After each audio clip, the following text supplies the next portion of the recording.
it's not legitimate discourse and that it has no place in our civic life.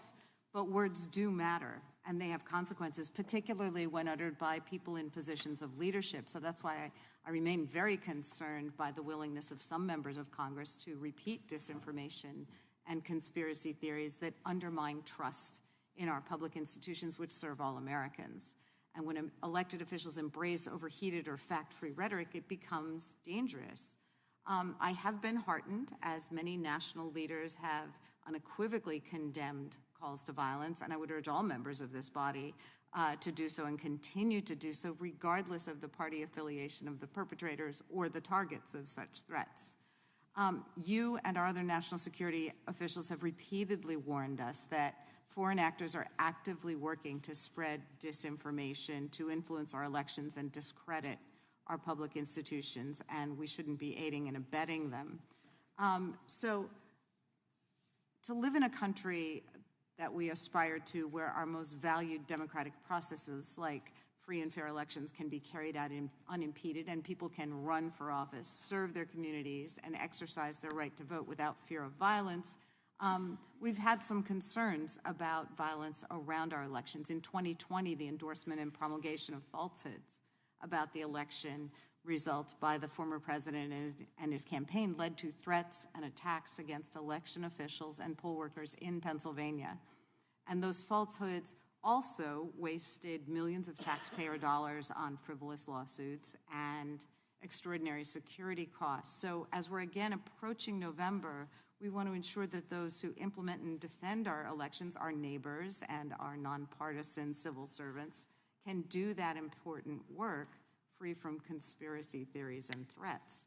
So we know our local law enforcement across Pennsylvania are preparing for some disruption and threats because while Pennsylvania may be a battleground state in the upcoming election, that battle should obviously be a war of words over policy and the vision we're charting for our country's future, not an actual civil war. So how is the FBI working with state and local law enforcement to prevent and respond to election-related violence, particularly against election workers?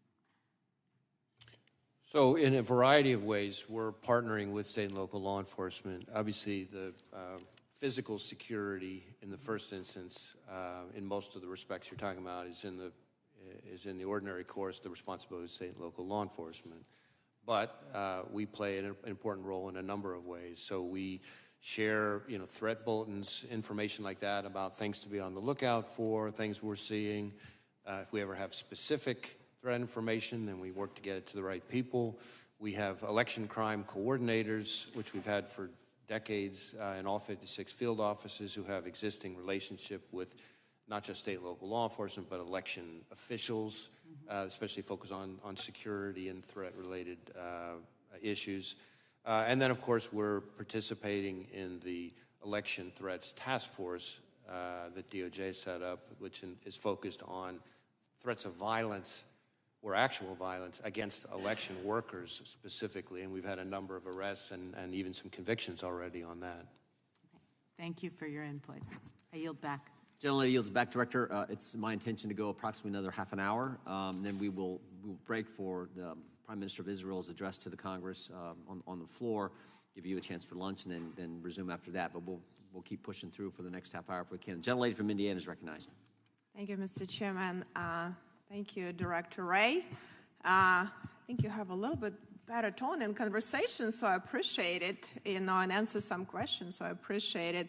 Hopefully you'll answer also on 2 letters that I sent you over a year ago, one related to Durham report and the other one related to Russian-infiltrated SBU that collaborated with FBI. So hopefully we'll get these answers, and hopefully we'll start doing authorization. Don't you think doing authorization would help us to get better answers? Congress should be probably working on authorizing new agency. Don't you agree with that? We work very hard to try to get information to this committee and to other committees. But authorizing spending probably would be a good thing for us to do. Don't you agree? Oh, I'm sorry, authorizing what? Our spending, not just doing appropriating, but actually doing authorization of spending through this committee. Yes. Okay, thank you. We might start doing that. But we can talk about, and a lot of my colleagues on the other side, AR-15 gets a lot of bad rap. like to bring it up, this issue, but really there are a lot of hunting rifles that probably maybe even more accurate than a lot of ARs. And don't you agree, we have like millions, right? Don't you agree, we have millions of rifles owned by law-abiding Americans. So do you think we should be taking them, millions of rifles from law-abiding Americans? What do you think about that? Would that be something feasible, and really we should be doing that? Well, again, I'm not going to be addressing anybody's specific legislative proposal. From our perspective, from the FBI's perspective, the concern is any dangerous weapon in the wrong hands. But all weapons in the are hands dangerous. of the wrong person. But all weapons are dangerous, right? I'm sorry? All weapons are dangerous. Knives are dangerous, Sure. Explosive are dangerous. There are a lot of weapons are by their very but are we going to be definition confiscating, hunting rifles and rifles for millions of Americans? Do you think it's even feasible to do something like that from law-abiding citizens? It's not something I'm advocating. Okay, well, thank you. I appreciate that. So we have to go back. That was a catastrophic failure of security. That's what's happened, recently with attempted assassination. Don't you agree with that? Well, I think former Director Cheatle has already publicly acknowledged that it was, I think her words were, a significant operational failure. Yeah. Then we had, similar situation, a different, talking about bad optics. Speaker Pelosi at that time didn't want to have bad optics on January 6th, and we didn't have proper security here on January 6th. That was a catastrophic failure too. Are we looking at that? Any one conclusion was made from that? Have we made any adjustments?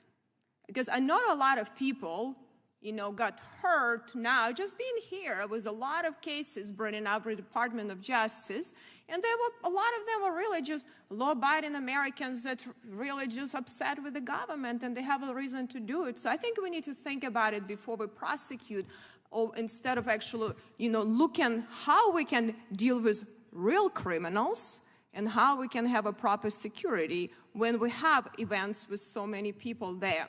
So did you have confidential human sources? I think you never answered that question on January 6th in the Capitol. Did you have some?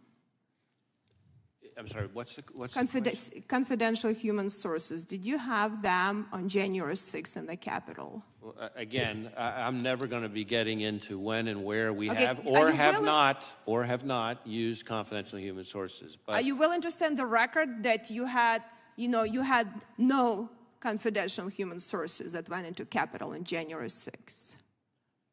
As I've said consistently, I'm not going to get into where we have or have not used confidential human sources. I can tell you that if you are asking if the violence at the Capitol on January 6th was part of some operation orchestrated by FBI sources or agents, the answer is no.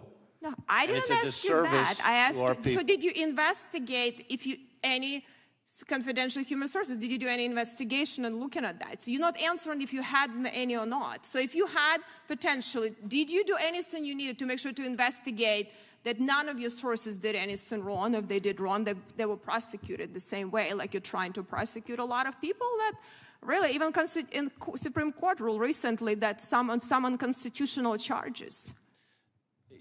Let me just add that there have now been, I think, 180 individuals who've gone to trial, in addition to the 850 who've pled guilty. Right, but I think the problem is you put these charges, a lot of people would put guilty. But let me say just quickly, because I only have 10 seconds, really. So I hope you will take seriously what you're doing. Related to the border security is also a crisis. Your vice president was a lead-in on that. Has she initiated meetings with you to lead, like weekly or monthly meeting where she actually get briefings from you as a leading border czar that had that function? Have you had that? Has she initiated any meetings on a regular basis with you? Again, the gentlelady's time has expired. The gentleman can respond. Right. On this issue of confidential human sources, number one, I will say there is a DOJ OIG review that's underway that I think addresses some of these kinds of topics, I believe, but I won't speak for the Inspector General. Second, as to this suggestion, which I've heard all too many times, that somehow January 6th was orchestrated by FBI agents or sources, I will note that in addition to my prior comments, that there have now been 850-ish individuals who've pled guilty, another 180 who've gone to trial. They've all had access to defense counsel, discovery, all the things the Constitution and the rules provide them. It's been in front of something like 15 different judges, I think dozens of juries, and not one has given credence to this notion. And in fact, I don't think any of them have even really seriously tried to raise it. So it's not just my word for it. Look what's happening in the cases. Thank you. The gentleman from Colorado is recognized for 5 minutes. Thank you, Mr. Chairman. Thank you, Director Wray, for being here, for your testimony today, for the work that you do each and every day, and that your frontline agents across the country do each and every day to protect Americans, to keep our country safe. Also grateful for the work that you're doing in investigating the horrific events of July 13th and the attempted assassination of former President Trump, which everyone must and has condemned. I would first just ask, do you believe that the FBI has the adequate resources to ultimately ensure that your agency gets to the bottom of it and fully investigates this terrible crime? Well, we are devoting massive amounts of resources to this specific investigation. We have easily several hundred FBI agents, analysts, and professional staff working on it. It involves over half of the FBI's 56 field offices, almost every headquarters division. We even have some of our overseas offices working on it. You might say, well, why is that? Well, because some of the companies that involve accounts or purchases or communications or what have you that the shooter used are foreign companies, so we have to get evidence from overseas from those companies. I've talked about our lab a little bit earlier today. We've got our Office of Technology Division working on the digital devices. We have our Behavioral Analysis Unit, our BAU, working on helping us build out a profile of the shooter. I could go on and on and on. So it's all hands on deck on this case, as I think is appropriate. Now, when you ask about our resources, I've been public about the fact that the fiscal year 24 budget put us $500 million below where we needed to be to sustain current operations. And on FY25, the current House mark would put us significantly further back behind that and would result in significant risks across every program and our support to state and local law enforcement. We arrested something like 50 violent criminals per day, every day, last year. The current mark would mean more violent criminals on the street, more neighborhoods at risk. We have about a 1,300% increase in our investigations related to China and its targeting of us. And I can assure you, China's not cutting its budget. This would mean more threats from China. We have something like 300 to 400 investigations just into cartel leadership. And about hardly a week goes by when some FBI field office isn't seizing enough fentanyl to wipe out an entire state. Those cuts means more fentanyl on the street, more people dying. So the people who suffer the most are state and local law enforcement and the American people we're sworn to protect. And so I look forward to working with Congress, but we really need to be smart about what we're doing, and I think that would be a step in the wrong direction given the threat environment that we face. And I couldn't agree with you more, Director Wray, and of course we've talked about this during previous hearings in which you've testified, and to be clear that I think the budget that House Republicans have proposed, which is about a $325 million cut to the FBI, would do precisely what you've described and have deleterious impacts for public safety across our country, and House Democrats are certainly working to prevent those cuts from taking place. You've talked at great length about the events of July 13. There's justifiably a lot of public interest in the investigation, which we understand is ongoing. Wonder if there's anything that you'd like to disclose or provide to the committee or to the public that perhaps has not yet been gleaned during the course of this hearing, and just give you an opportunity, because there's a lot of folks related to the investigation. Yeah. One thing I can give an update on, which is pretty fresh here, we had some conversations with some of the members about the access to the roof and the ladder and so forth. And our evidence response teams and their forensic collection, we've now believed that the subject climbed onto the roof using some mechanical equipment on the ground and vertical piping on the side of the AGR building. In other words, we do not believe he used a ladder to get up there. One question, if the chairman might indulge me with just a few extra seconds. There's an article recently regarding several former Trump administration national security officials who had received a duty to warn briefing from the FBI regarding the potential threat from Iran. And I think there is this article made clear deep concern that these individuals have, justifiably so, about the threat level, and particularly given the events of the last several months, and the need for there to be an increased security posture and security personnel for former officials who may very well still be at risk.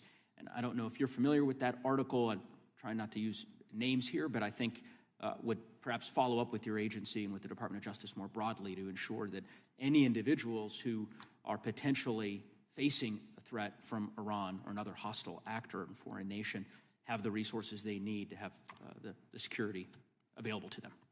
So again, without reference to any specific individual, I want to be very clear about this because I've tried to be vocal on this, but it sometimes doesn't get noticed as much, which is that in my view, the Iranian government has been extremely aggressive and brazen.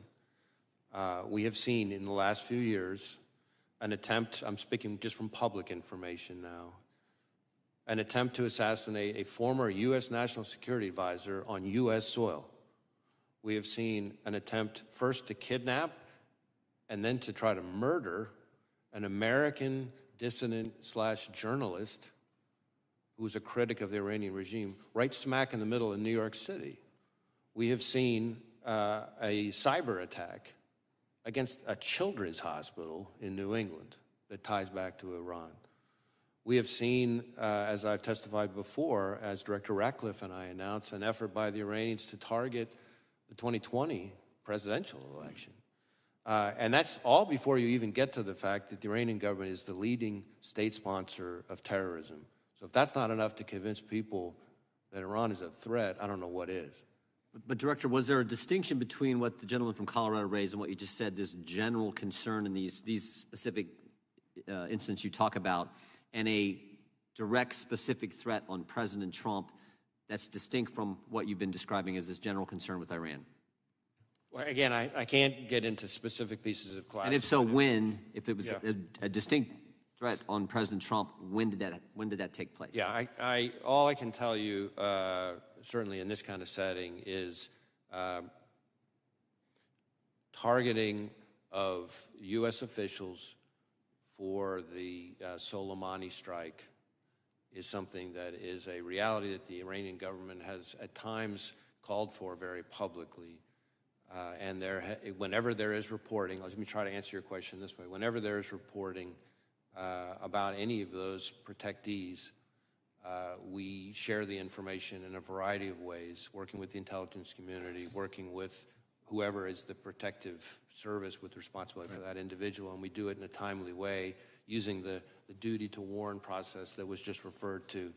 And to my knowledge, everything along those lines that's relevant was shared in a timely way with the relevant people. Thank you. The gentleman from Wisconsin is recognized. Director Ray, thanks for being here. Where were you when you heard that President Trump was shot, and then what were like your immediate actions, response to that as director? I was about to have dinner with family, and I was horrified and angry. I'm just thinking, the reason I asked the question is because I'm still trying to figure out kind of the lanes, what the FBI would respond to and what the Secret Service has the responsibility to respond to. Can you just kind of cover that again? Sure. So the FBI is not responsible for, has never really been part of our mandate or mission for the physical security of venues, of specific protectees or anything like that. That's, if it's somebody within Secret Service's scope, that's their mandate and mission. We are a law enforcement and intelligence agency, and so if you think about it this way, we're the Federal Bureau of Investigation. We're not the Federal Bureau of Security. You might say, well, what's the difference? Well, there is a difference. We investigate crimes. We investigate threats to national security, but we don't questions about security posture, the adequacy of resources and assets that were deployed to protect a specific individual, whether there's enough security, and certainly the staffing of that security is not something the FBI, again, we're 116 years old, has historically done. So at this point, have you been able to go through the shooter's home and kind of document kind of what you found as far as evidence goes?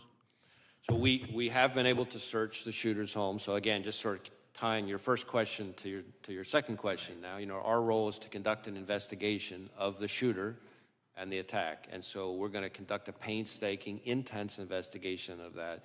We have, among other scenes that we've processed using evidence response teams, in addition to the rally scene itself, of course, we have been through the shooter's home, his bedroom, other parts of the house, et cetera. Have you been able to establish that he did go to a range and either zero that weapon in or, at least target shoot that weapon prior to the assassination attempt? So we do assess that he went to a shooting range the day before, not the only time he went to a shooting range. He was a fairly, avid might be a little strong, but a fairly avid, shooting hobbyist. And so he went to, belonged to different sort of clubs and went to certain ranges and that kind of thing. We do believe, based on what we've seen so far, that he went to a shooting range the day before and that he shot an AR-style rifle at that range the day before. I'm not sure we know for sure that it's the weapon that he used, but I think we assess that it probably is. Have you been able to interview his parents? Yes, we have. And was there anything that was gained from that interview that would lead you to believe that they certainly were aware of what was going on? I guess I want to be careful about talking about specific people's interviews, but I would say that his parents were cooperative with us. And as I've said before, and hopefully this gets at your question, we have not identified any accomplices, co-conspirators, or anything along those lines. So it's the FBI's position right now that he still acted independently.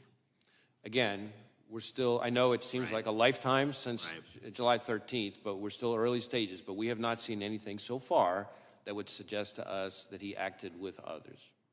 How does the FBI view not just a Trump rally, but political rallies versus other types of events, from a security perspective, compared to a college football game or any mass, large crowd type gathering? Because I think one of the things that's most difficult to really to swallow at this point is that the idea that these Trump rallies have been happening for years and that there could be such a lax approach to the physical security of those fairgrounds that day. And I'm wondering, where does this fall? And then on top of that there were other presidential candidates out there that didn't have full Secret Service protection. RFK Jr. has been the most vocal about it. I was wondering if you could comment on the facilities as well as providing security for presidential candidates. Well, again, I want to be a little bit careful to stay in my lane because, again, security posture and the adequacy of the security posture is really the core expertise and responsibility of agencies like the Secret Service. But certainly it is, I think, fair to say that outdoor events, whether they're political rallies or, as you say, a college football game in an open stadium, a concert, these are places that are often, particularly challenging to secure adequately because the range of threats that can face them are higher. In addition to that, as has been discussed a little bit here already in today's hearing, just threats to public officials, including politicians, is an increasingly pervasive part of today's landscape. And so that adds to the challenge. So you're talking about the combination of individuals who are increasingly targeted for violence, combined with venues that are softer and harder to secure targets, I guess is the way I would answer. But again, those kinds of questions, the adequacy of the security posture, all the resources that were or were not devoted, all that stuff, is my understanding, would be very much in scope for the DHS Inspector General investigation and this outside independent panel that's been appointed. I yield back. Gentleman yields back. Director, I think we're going to be able to get 2 more members' times of question, then we have to get to the floor for the Prime Minister. Gentlelady from Georgia is recognized. Thank you, Chair Johnson, and thank you so much, Director Ray, for your transparency and your testimony today. First, I want to say my friend, and she was my friend before I even came to Congress. And in my freshman year, she kind of took me under her wing and she kind of showed me the ropes. And she was a force to be reckoned with. And I can say that she will never, ever be replaced. And she was a trailblazer, and I know that she will sorely be missed here in Congress. Director Ray, I only have one question for you today, but before we get to that point, I'd just like to reiterate today that political violence is never acceptable. Regardless of how different our political values and views are, attempted assassinations are a stain to the very democratic ideals of this nation. We have endured riots on Capitol Hill on January 6th, where a literal noose was erected on Capitol grounds, intended for then Vice President Pence and Speaker Emeritus Nancy Pelosi.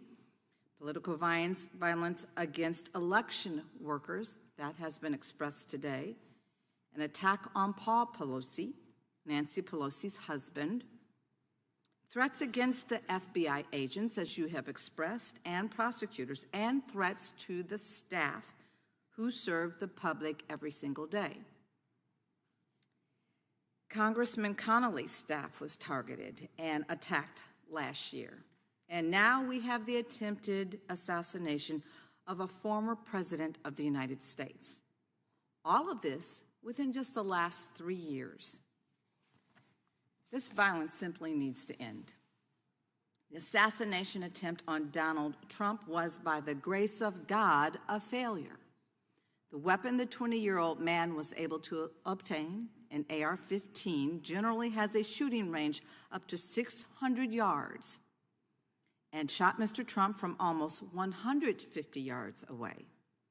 This weapon has the ability to kill multiple people in seconds. And sadly, Corey Compouture lost his life because of this man and because of this gun. Mr. Compouture's family will never be the same. Trust me, I understand that more than anyone else in this room. Is the near loss of a former president enough for this Congress to finally take action? Because there are 206 of us that are already standing in the wings, ready to take immediate action to ban assault weapons today. We need only 12 more of our colleagues to join us in courage and move the legislation to save lives of so many of the people that we are elected to serve by removing assault weapons from the hands of people who simply should not have them in their possession. We are crippling our democracy, and we are ripping apart our fellow Americans until we do. I ask today, because it is clearly it wasn't enough to take action when the lethality of assault weapons, we lost 26 and 7-year-olds and 6 teachers in 2012, when I also lost my son to gun violence, or 14 teenagers and 3 more teachers in 2018, nor was it enough when we lost 19 more children and 2 more teachers in 2022. Well, is it enough now? Now that a former president, the very president that many of you in this room are hoping will be reelected, almost lost his life because this Congress has failed to reinstate an assault weapons ban. A ban that, by the way, Republicans joined with Democrats to pass 30 years ago. Well, fine. If y'all don't like assault weapons ban, we can bring another bill that I have introduced to a vote, the Go Safe Act. This bill focuses on the components of the semi-automatic firearms and regulates their infrastructure, sale, and transfer. This, again, is not the time for thoughts and prayers. This is a time for action. Director Wray, just one question I have for you. Would you rather have your officers protected or protect someone against an assault weapon being shot from 147 yards away, or a standard pistol with no accessories attached? Well, again, I'm going to refrain from appearing to comment on specific legislative proposals, but I can tell you that we have certainly concerned about the danger to law enforcement from any kind of high-powered weapon in the wrong hands. And it hits close to home for us because just not that long ago, two great agents, Laura Schwarzenberger and Dan Alphen, down in Miami, executing a search in a crimes against children case, were shot and killed by a subject with an automatic weapon. So again, dangerous weapons in the wrong hands is something that, of course, from a law enforcement perspective concerns us, but I'm not going to wade into the legislative process. Well, thank you for that answer. I'd rather give our agents a fighting chance, and I yield back. Gentlelady yields back. Gentleman from Oregon is recognized. Thank you, Mr. Chair, and thank you, Director Wray, for being here today. So we spend $3 billion a year, excuse me, on the Secret Service, $3 billion. And it would seem that we could and should have had a better job done a few weeks ago on the 13th than what we saw. Will you have anything to say about correcting what are the obvious deficiencies in what the Secret Service did? Well, for the most part, the deficiencies or adequacy or inadequacy of Secret Service's performance, decision-making, resources, all that stuff is in the purview of those two other investigations. That is the DHS Inspector General and the outside independent panel that's been announced. Having said that, our investigation, which, as I've testified now, involves several hundred FBI employees and every asset we can bring to bear, of the shooter, again, our investigations of the shooter and his attack, of course, involves interviewing law enforcement, including lots and lots and lots of Secret Service people. So we'll share all that with those reviews so that they can answer those questions. The reason I'm asking this is because this isn't the first time the Secret Service has been before Congress. There was a 435-page report issued in 2015 by Congress saying, fix yourself. They didn't. In fact, there was a follow-up in 2019 where they had only done a few of the, I think it was 18 or 19 different specific things they were supposed to do. They'd done some, but certainly not all. There was another follow-up in 2022, and again, the Secret Service had not done what Congress had asked. I guess my question to you, Mr. Director, is what should Congress do? A 435-page report 9 years ago, and still the Secret Service didn't do what it was told to do then. Can you help, Director Wray? Because this type of performance is not acceptable. Well, I think even former Director Cheatle has acknowledged that this was a significant operational failure. If there are ways for the FBI to be helpful beyond what we're already doing in terms of our investigation, we stand ready to try to be helpful. I do want to say, as somebody who's been in law enforcement for most of my career, I've worked with some just phenomenal Secret Service agents. Going all the way back to my time as a line prosecutor, and they have an incredibly hard job, and I have a lot of affection and respect for the men and women of the Secret Service. I'm sure you do, and I'm sure you're right.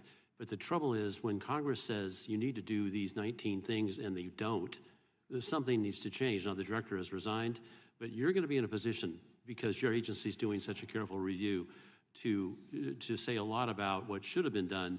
I guess the real issue is much more of what the higher-ups in that agency are or are not doing. Perhaps that's on us. And we will share with those reviews anything that we come across that could be helpful or relevant to them for those questions. Yeah, let me quickly go to some details on the actual events. It appeared to a lot of us, as the Secret Service was taking former President Trump from the stage, that he was clearly still in view of everybody. And had there been another shooter, I didn't see him being protected. Are you going to raise that issue? I think that's really more in scope of these two other reviews. Let me go both of them. Okay, that's fine. Let me go to the the shooter, as he was on top of the roof, apparently another officer from another police division saw him and quickly ducked down because the shooter aimed a gun at him. And then the shooter apparently, was he prone at the time he took the shot toward the president? So my understanding is that the local officer that we're talking about, with the assistance of another local officer, was able to kind of get up and see onto the roof where he observed the shooter, I believe, in a prone shooting position. The shooter then turned and faced him, the local officer, with the weapon. From the prone position. That's my understanding. And then he went back to the prone position. And this is all seconds before the shooter took his But that entire time, the shooter was in the scope sight of the counter sniper, correct? That one I'd have to double check on. I know we've interviewed the counter sniper, but I'm not sure I know the answer. But the counter sniper didn't take a shot until after the assassin attempted to shoot the former president and others. He got off 8 shots before the counter sniper shot the shooter. What's with that protocol? Can you get that fixed? Well, I really want to be careful not to be, given the scope of our investigation, somehow second-guessing the very difficult act and decision it takes for a counter sniper to kill another human being in that situation. Yeah. It's all happening in seconds. So 8 shots. Yeah. And that was after he'd been seen for 20 minutes. I yield back. Thank you. Director, that's an important question, though, because you've talked to the counter sniper. And that, I mentioned this in our opening statement, that critical 5 minutes from 6:09 to 6:14 and what takes place there is critical. And I think that's what the gentleman was getting at. And we were hopeful that you could tell us something about your interview with the counter sniper. yeah, I guess I want to distinguish a couple things. There is some individual, not law enforcement, I believe, who spotted the shooter on the roof a few minutes before. But I think law enforcement spotting him with the weapon on the roof is seconds before the shot. Okay, So, that's important. yeah, so there's two different things I think going what you're on saying there. is it wasn't maybe that if the bad guy shoots at 6:11, then you're saying this encounter with local law enforcement that Mr. Bentz was just getting into happened just seconds before that and maybe not 2 minutes before that? That's my understanding. That, in other words, that there's different things here. There's an individual, at least one individual I can think of, not law enforcement, member of the public, who observed him on the roof. Not clear whether or not the individual saw a weapon or not, but saw him in a way that was concerning. That is some number of, not many, but like just a handful of minutes. I think separate from that, as far as law enforcement goes, in terms of a weapon, this local officer that we just talked about observed the individual, again, literally just seconds before the shooter took his shots. Separate and apart from all of that, roughly, I think, maybe a little less than or around an hour before the shooting, there were local law enforcement officers who observed the shooter, not up on the roof, not with a weapon, but with I believe, a rangefinder, kind of like you would use if you were playing golf or something, in a way that was odd and suspicious. So that started happening with local law enforcement beforehand. But in terms of shooter, meaning with the weapon, law enforcement, my understanding is that the first time that happened was this local officer climbing up on the roof seconds before the shooting. We want that timeline. I think the committee wants that timeline and communications that were taking place in that short period of time. Again, as I've said with everything else, I really want to be careful. I'm leaning in, trying to share as much as I can here. Facts are evolving, things may change, but we are working on a timeline, among other things. Committee will stand in recess until after the Prime Minister's remarks conclude. Committee will come to order. The gentlelady from North Carolina is recognized for 5 minutes. Thank you, Mr. Chairman, and thank you so much, Director Ray, for being with us yet again. As you know, we've seen a disturbing rise in domestic terrorism and far-right extremism across the United States, and we've heard from you several times about this.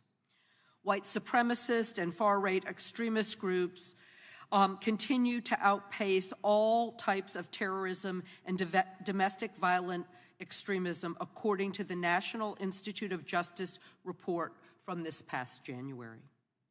Part of this dramatic rise in extremist violence and threats stems from malign foreign actors who are actively working to sow division in American democracy.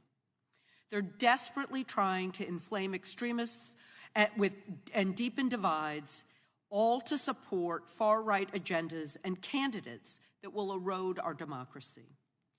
The DHS threat assessment has warned we expect the 2024 election cycle will be a key event for possible violence and foreign influence targeting our election infrastructure, processes, and personnel. Microsoft has warned that the 2024 election may be the first presidential election during which multiple authoritarian actors simultaneously attempt to interfere with and influence election outcomes. National security officials and experts have warned that foreign governments, mainly Russia, China, and Iran, seek to destabilize the United States via its elections by sowing further division in the American electorate.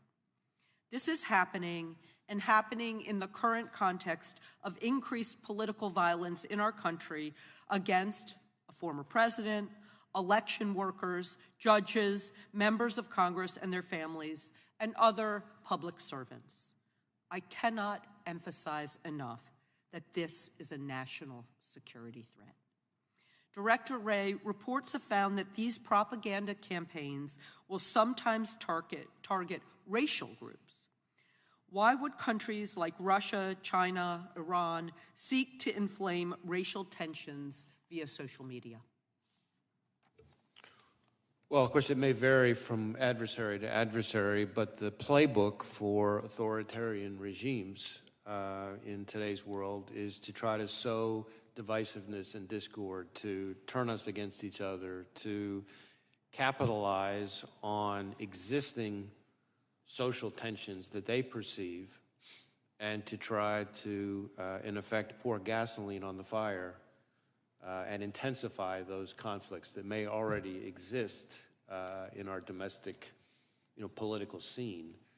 So rather than, if you're a foreign adversary that means us no good, rather than try to come up with some completely brand new issue or theory or narrative to turn us against each other, you look for things where we're already, at the very least, quarreling with each other, if not fighting with each other, and then they try to capitalize on that and amp it up.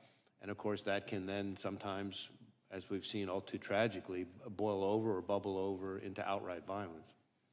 And so how has the FBI worked to combat this propaganda and infiltration on our social media networks? So our focus is on the foreign actor, China, Russia, Iran, and on their efforts. And so we work with the intelligence community, we work with our foreign partners, our friendly foreign partners, to try to uncover what those countries, Russia, China, Iran, are up to. And we try to share information about the hidden hand of the foreign actor where it's appropriate. We also engage in efforts to disrupt those foreign actors.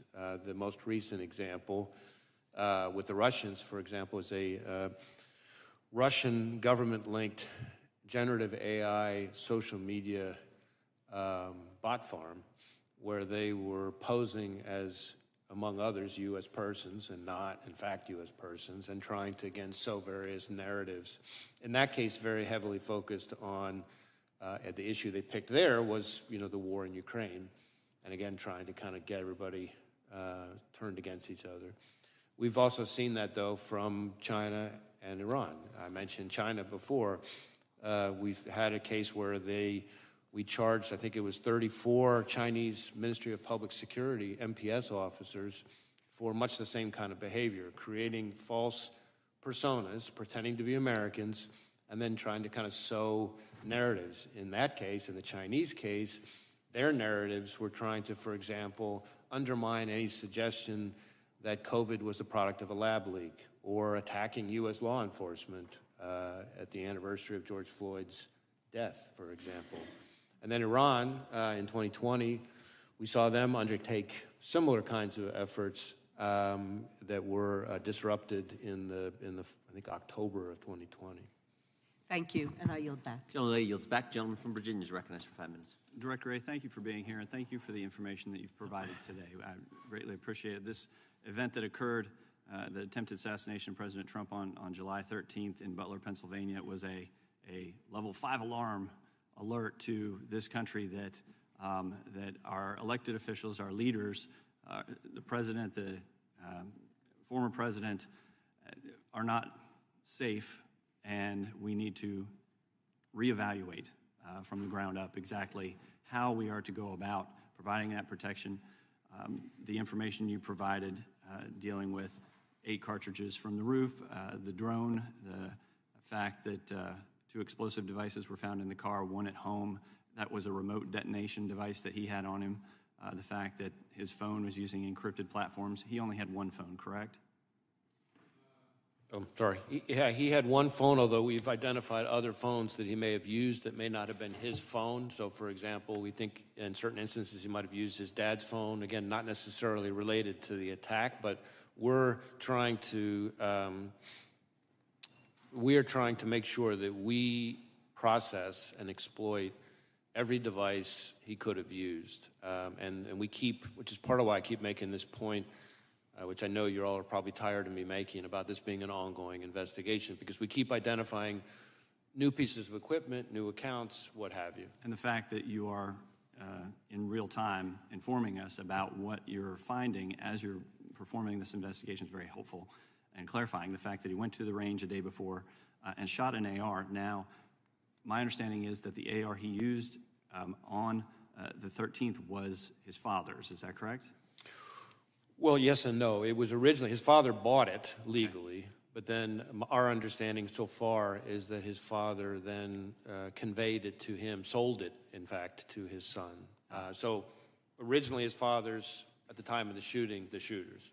Okay, so that's new information. Was that provided to you by the father? I think it was partly from that. I think we also saw some documentation to support it. Okay. Investigators also have said that the shooter posted, quote, "July 13th will be my premiere. Watch it as it unfolds," on an online gaming platform sometime before he tried to assassinate President Trump. Can you confirm that, and how much time elapsed between this posting and the attempt on July 13th? So I'm really glad you asked about that, because that is a situation where, again, in our effort to give real-time information, since we've provided that information, we have since learned that July 13th premiere profile page on the gaming platform, it turns out it was not the shooter. Okay. That it was some other individual as part of some sick joke who, after the shooting, created a profile page pretending to be the shooter.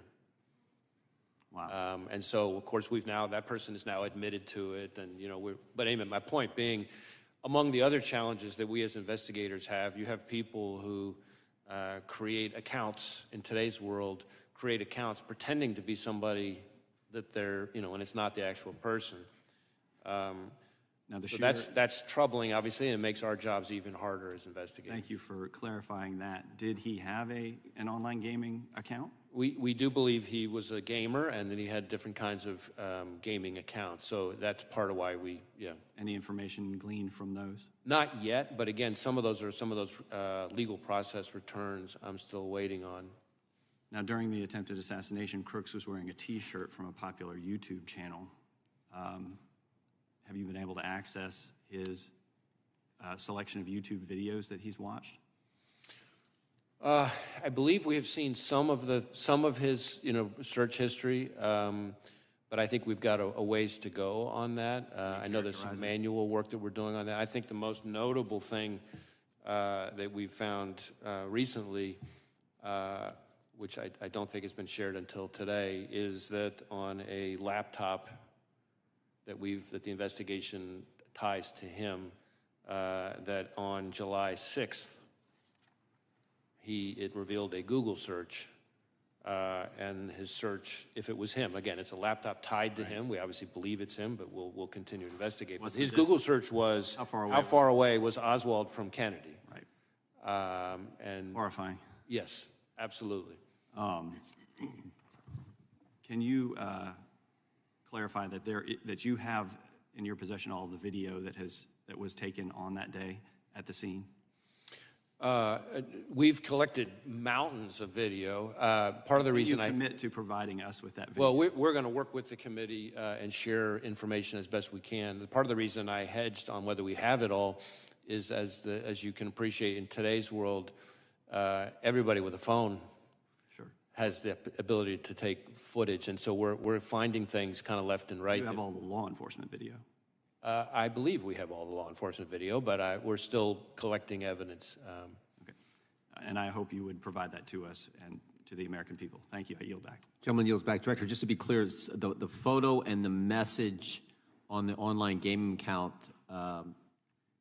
I think your testimony was to Mr. Klein that was somebody else posing as the shooter. Is that right? Correct. Somebody after July 13th created this profile, pretending to be the shooter, and sent us down a rabbit trail, which we've now tied off. That's important information. The gentlelady from Pennsylvania is recognized.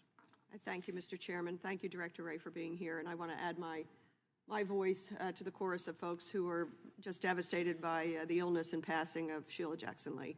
What a champion. What a role model. I always called her the hardest working member of Congress. She was everywhere on every issue. She'll be greatly missed. Director Ray, I thank you for what you said earlier, which is leaning in. This is such an extraordinary set of events. The attempted assassination of Donald Trump, the stealing of the life of a father, a firefighter, somebody who protected lives, Corey Comparator, serious injuries to 2 others. So I thank you because you are trying to give us what you can without jeopardizing the investigation, and I think that's very helpful. Did the shooter also investigate other high-profile folks? We had heard some reporting around that early on. Well, you say investigate other folks. I think this is a place where we still have a lot more work to do. Part of what we did find was a bunch of cached images of a variety of public figures. But again, cached images are those images that you get when you pull up a news story from any number of news sites. If there are photographs in the article, those images are automatically put into the cache on your computer. So it doesn't necessarily mean that you were searching for that person's image. We do have the fact that starting around, at the least around the period early July, so the search that I just mentioned related to Oswald and Kennedy, that's about July 6th, which is the same day we believe that he registered for the rally. And the day before, he traveled to the grounds for the first time. And so I think there is a certain amount of searches related to former President Trump that during that period we're seeing, consistent with some kind of planning or reconnaissance, if you want to call it that, in advance of the rally. But that's sort of confined to that, or concentrated, maybe is a better word, in that July period, after the announcement of the rally and before the shooting. Can you speak to the conveyance of the gun? So this is a 20-year-old young man. His father owned the gun originally, AR-15, am I correct? AR style, yeah. AR style. 20-year-old man. When did the father sell the gun to him? And what documents do you have? How much money transpired? What date was it? Yeah, I do know that, I know, we believe, based on what we've seen, that his father, after purchasing the gun legally, sold the gun to his son. I don't know that I have the date of that transfer or the amount of the transfer, although we may be able to get that to you as a follow. I just don't have it in front of me. Do you know when the father bought it? We know. I don't, as I'm sitting here testifying in front of you, I don't have that in front of me, so I don't have it at my fingertips. I'm just wondering if it's proximate to this event. I do not believe that the gun was purchased, that is the gun that was used. I do not believe it was purchased particularly close in time to the shooting, but but how far in advance? It may have been a year before, give or take, but again, we'll go back and double check that on you. I do know that on the day of the shooting, at about 1:30 p.m., he bought 50 rounds of ammunition. So if you think about the day of, or if you back up a little bit, so the day before he goes to the shooting range, the day of he goes to the grounds the morning of the event for, I think, around an hour. He buys the ammunition at around 1:30. At around 3:50 is when he's back on the grounds of the rally, and that's when he used the drone that I've talked about already today. And then, of course, fast forward till just after 6 o'clock when the worst happened. And we had thought maybe over the weekend there was a conversation around a classified briefing for members. I hope that will happen as soon as it's feasible for you and for the other agencies involved. And he got off 8 shots, and the reporting is that that was in under 6 seconds. He got off 8 shots, fatal to one. My question that I'll leave you with, and I know I'm over time, Mr. Chairman, is we all decry political violence. We decry any violence, but we decry the rise in political violence. What can you tell us that we could do better? What do you need for you to be able to help this country reduce the political violence tendencies?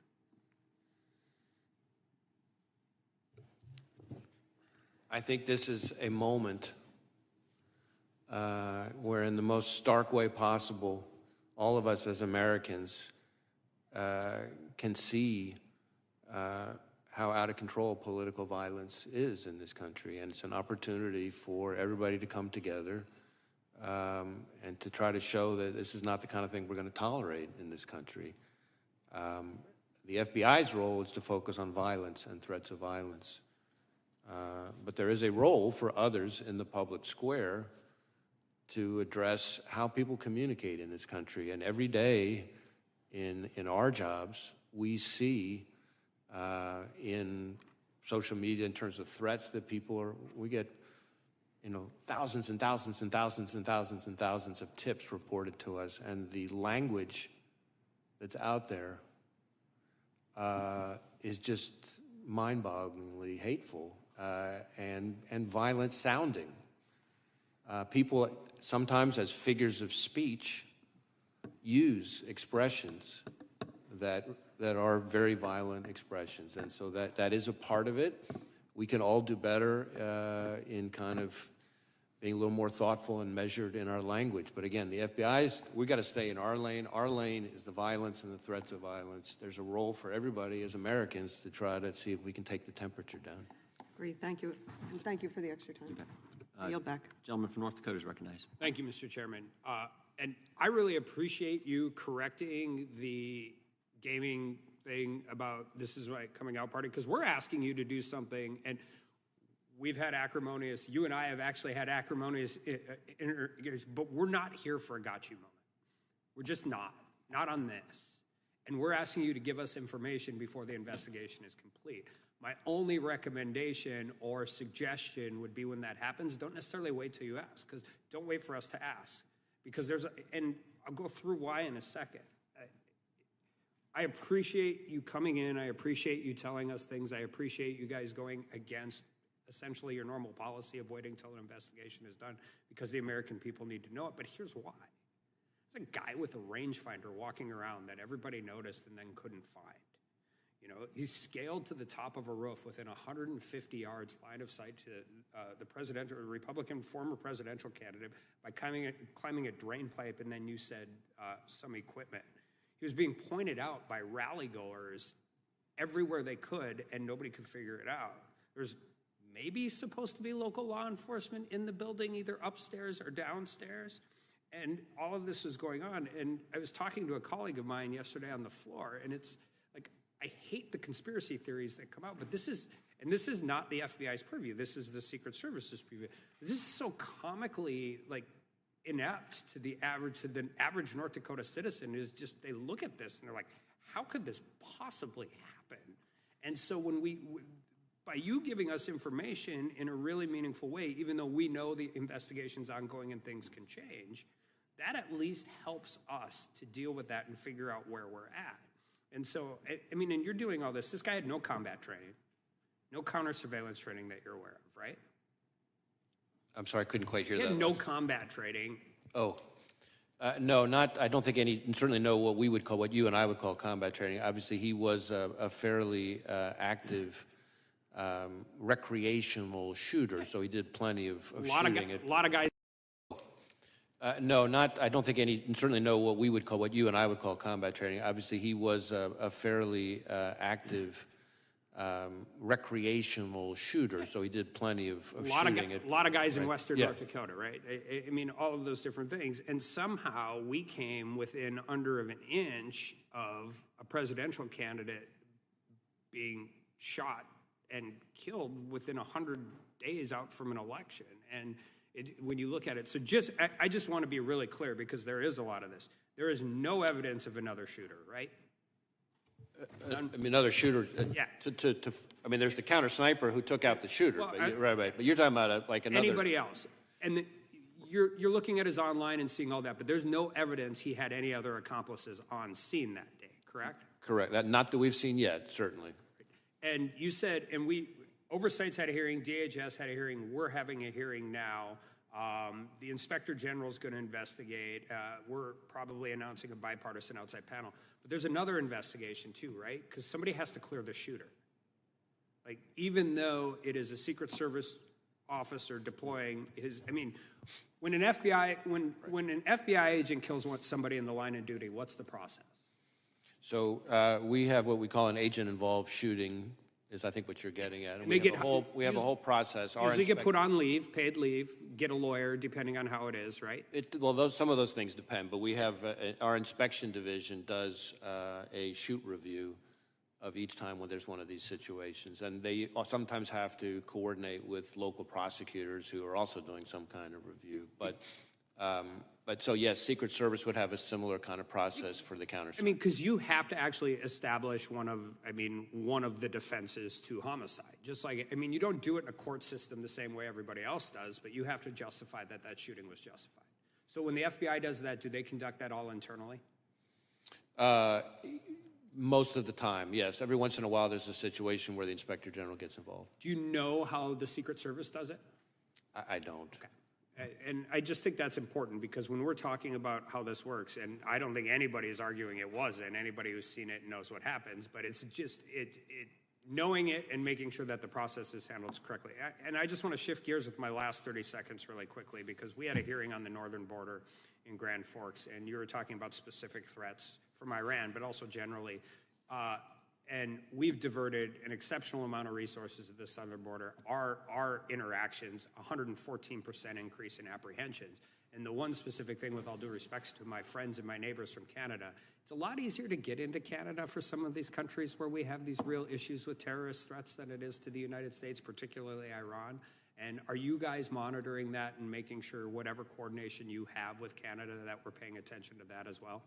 We have an excellent relationship, we the FBI, with our Canadian counterparts, both RCMP, the Mounties, as some people euphemistically call them, and CSIS, they're my intelligence service counterparts.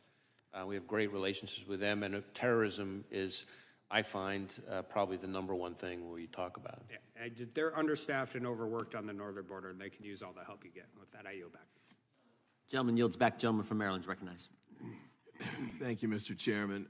Director, thank you for today. I think I greatly appreciate your candor. I know it's highly unusual to go into this level of detail during an active investigation, and I know it's a special and unique circumstance given the nature of what happened that day. I'll ask my colleagues that we not try and take advantage of this in other circumstances. I think we need to be careful about pressuring our investigators, to disclose information in the middle of an investigation. in a casual or routine way. But thank you for what you've done here today. I do want to mention this too. Like Congressman Correa, I went up to Butler with Homeland Security Committee, and had a chance to meet with a number of the people there, including people who were there at the rally. And you know, several of them were elected officials. In fact, one of them that spoke with me a lot was sitting directly behind Mr. Trump when he was shot, and she had video that she'd taken, and she'd love to share it with you all. But she mentioned a couple of things, too, that I hope you all will have a chance to have conversations about. And I know some of it's going to be in the Secret Service lane, some's going to be in the FBI lane. But one of the things she talked about was the fact that the day before the shooting, she and other officials in the town and people who just wanted to prepare the stage showed up and started working on putting the bunting up and decorating it. But the point she noted was that none of them had been vetted. There was nobody there to keep an eye on them and make sure that, you know, everything that was being done was appropriate.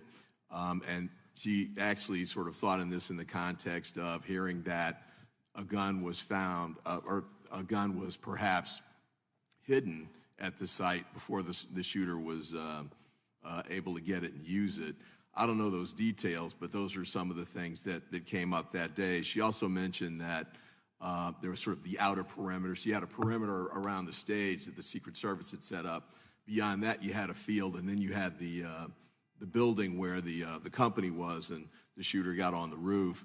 Apparently, there was a sort of a second level of a perimeter there that wasn't particularly restricted from an access standpoint, as with the street that was just beyond that. So she raised, and another elected official raised as well, issues about security that may actually kind of get into what you're talking about, whether the ladder was there, how the guy got on the roof.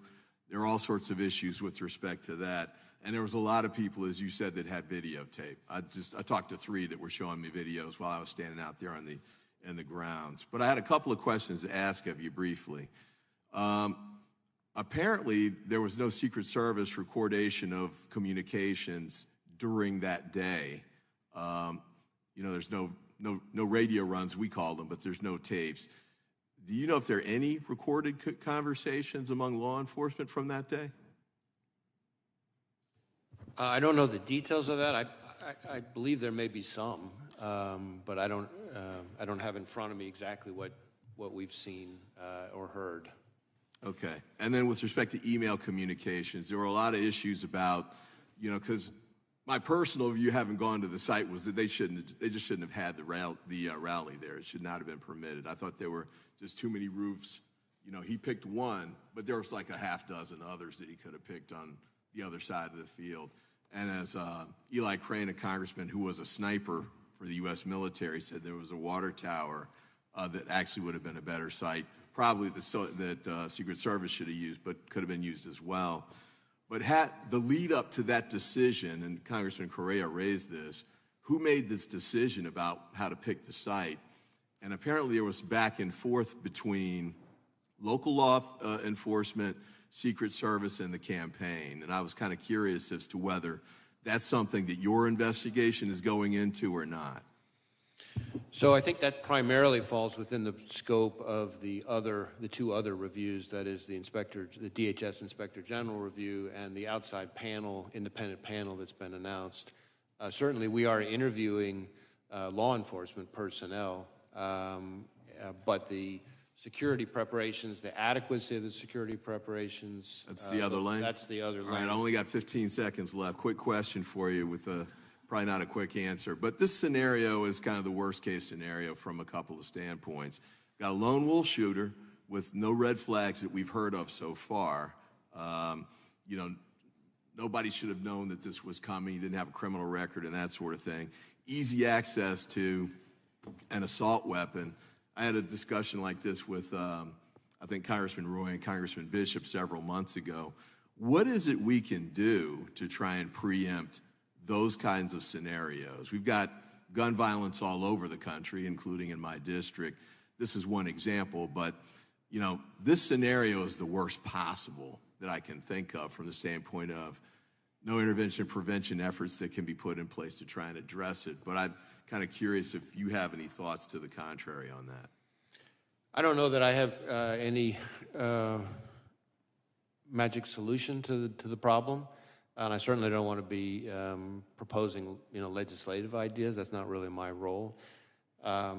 Certainly, dangerous weapons, especially high-powered weapons, in the hands of the wrong person represent a real concern for law enforcement, including to law enforcement, sometimes as the victims, as we saw very tragically down near Miami with 2 of our agents killed.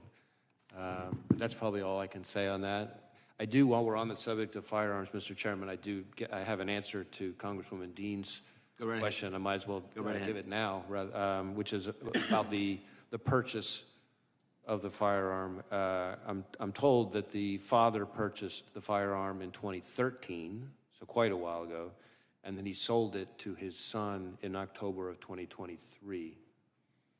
Thank you. Thank you, Mr. Chairman. I yield back, and thank you, Mr. Director, for your great work. I'd ask unanimous consent that we enter into the record a statement from Representative Kelly and some questions for the Bureau. Representative Kelly represents Butler. Actually, that's his hometown. So without objection, those will be entered into the record, and we'll make sure you get those, Director. The gentleman from New Jersey is recognized. Thank you, Mr. Chairman. Before I begin, and this is not directly with you, actually, I just wanted to straighten something out. I know my colleagues, the gentlemen and the gentleladies from Georgia, Washington, California, Pennsylvania, they all mentioned Project 2025. Well, I don't know how they expect you to know about that, number one. I'm pretty damn involved. I don't really know a whole lot about it. But President Trump has made it clear, and we're going to say it again, we'll say it over and over again, that there are some things he disagreed with, some things he agreed with that he wasn't that familiar with. It was from the Heritage Foundation. And that was just raw politics, to be honest with you. It was just because 2025 has some things in it that they believe are really going to offend American people, and it very well may. And so they want to pin it on the presidential candidate. He didn't author it. He didn't condone it. He didn't put his seal of approval on it. It's getting old. It really is. We do this with other things. Just like in this committee, when anything goes wrong, anything, somehow Donald Trump's name has to be brought into it, and it gets tiring. It's politics over reality. Second thing about picking the site, I was intimately involved in the Wildwood rally, the biggest rally President Trump's ever had, biggest political rally in the state of New Jersey. I had spoken to the president about it, and he wanted to do it on the beach because we had over 100,000 people.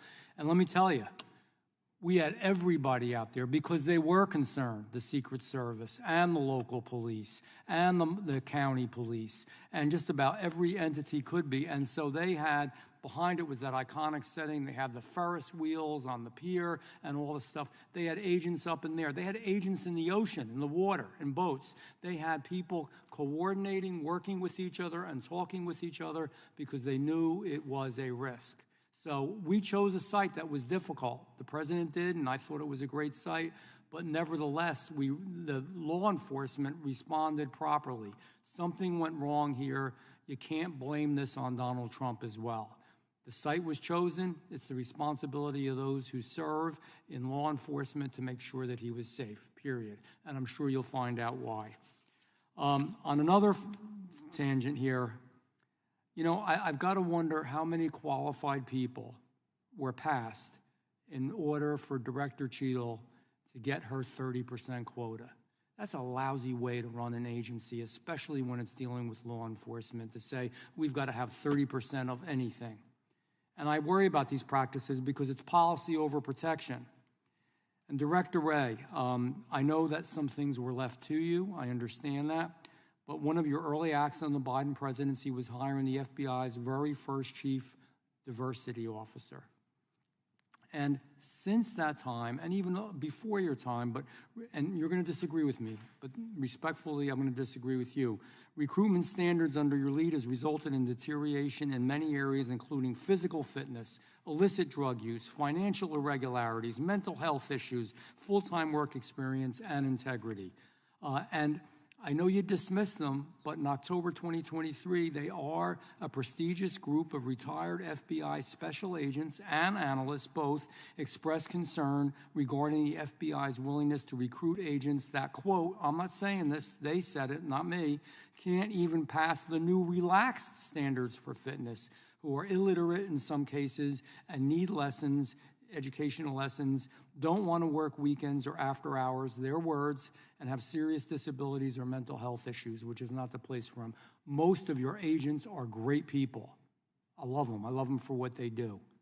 I'm not criticizing most. But these new standards, don't you think this is a hindrance and reduces the morale of the vast majority of good people that you have in the FBI? And I ask you for a quick answer because I have a few other things. So I respect our retired agents, that many of them come to our graduations now, and I can tell you emphatically that they are those who think that we have lowered our standards, whether it's on physical fitness or anything else, are mistaken. And you can prove that. The facts back me up on that. The standards are the same today as they were a decade ago. I'll give you they've changed in some ways that are appropriate. In fact, the physical fitness standards, depends on how far back you go, but the physical fitness standards that our current graduates have to graduate from Quantico actually exceed some of the physical fitness standards that were in place if you go back far enough with some of our retirees. But what I would tell you, I think part of the reason there's confusion, and again, I accept that these folks are raising their concerns in good faith, but we have actually access to the facts. And part of the reason I think there's confusion, just take the physical fitness thing as an example, is that before you had to pass the physical fitness test before you showed up to Quantico. Now you have to pass it in order to get a badge at Quantico. The standard hasn't changed. You still have to pass the same test, the same 12-point standard, et cetera. All that stuff applies. The only difference is you can pass it while you're at Quantico. But if you don't pass that same test that's been in place for a long time now, you don't get a badge. And we will dismiss people from Quantico, and we do, who don't pass that Director, I know test. I have to wrap this up, and I appreciate that. If you could get us information that substantiates what you say, that should be easy enough to do to the whole committee, I'd appreciate it. You know, feelings in this administration are more important than functionality. It's resulted in a border crisis. We don't have time to talk about that. You've spoken out about it. I appreciate that you've spoken out about it. I think it's also resulted in shortages in our nation's law enforcement and our military, and I think it makes us less safe. So I look forward to seeing those statistics and that proof, because I have people talking to my ear that tell me otherwise, and I yield back. Gentleman yields back. The gentleman from Alabama is recognized. Thank you, Mr. Chairman. Director Ray, I appreciate you being here today, and I certainly appreciate your forthcomingness and giving us information that I think that the American people want. And, you know, to me, you have a very difficult job right now. In the past, and under Comey, certainly, the Russian collusion narrative got out pretty heavily, and that came out of the FBI with the FISA warrants and that sort of stuff, spying on General Flynn. And then the laptop issue, the Hunter Biden laptop issue, which the FBI actually had in their possession. So I have 800,000 people thereabouts that I represent, and our job is to restore trust. And so in a lot of the hearings we've had this week, they say, well, the FBI is investigating that. Every answer was the FBI is investigating this. And so in some ways it kind of landed in your lap, and I appreciate you being here. But, you know, it's just, for me, the question of how does a 20-year-old acting alone get a long gun, a rangefinder? We know he bought a ladder. I guess he reconned here and realized he didn't need the ladder to get on top of the building, so he left it at the house. Get on a roof within 150 yards of one of the most famous people in the world, I guess now, and a former president. How does that happen? And how do we restore trust in the American people that the FBI and the DHS, who is under Mayorkas's directorate now, how do we verify and get trust back to the American people that these agencies are really working to protect the president? And I'm not trying to place blame specifically, but I never thought that we'd raid his house. I never dreamed that they'd raid a former president's house. I certainly never imagined that they would actually indict him. And I felt, well, they'll never find him guilty. And now we've had a threat on his life. So how do we restore trust in the government of this country and the agencies that are here that we pay and provide $3 billion a year to the Secret Service to protect some of the leading political candidates in America?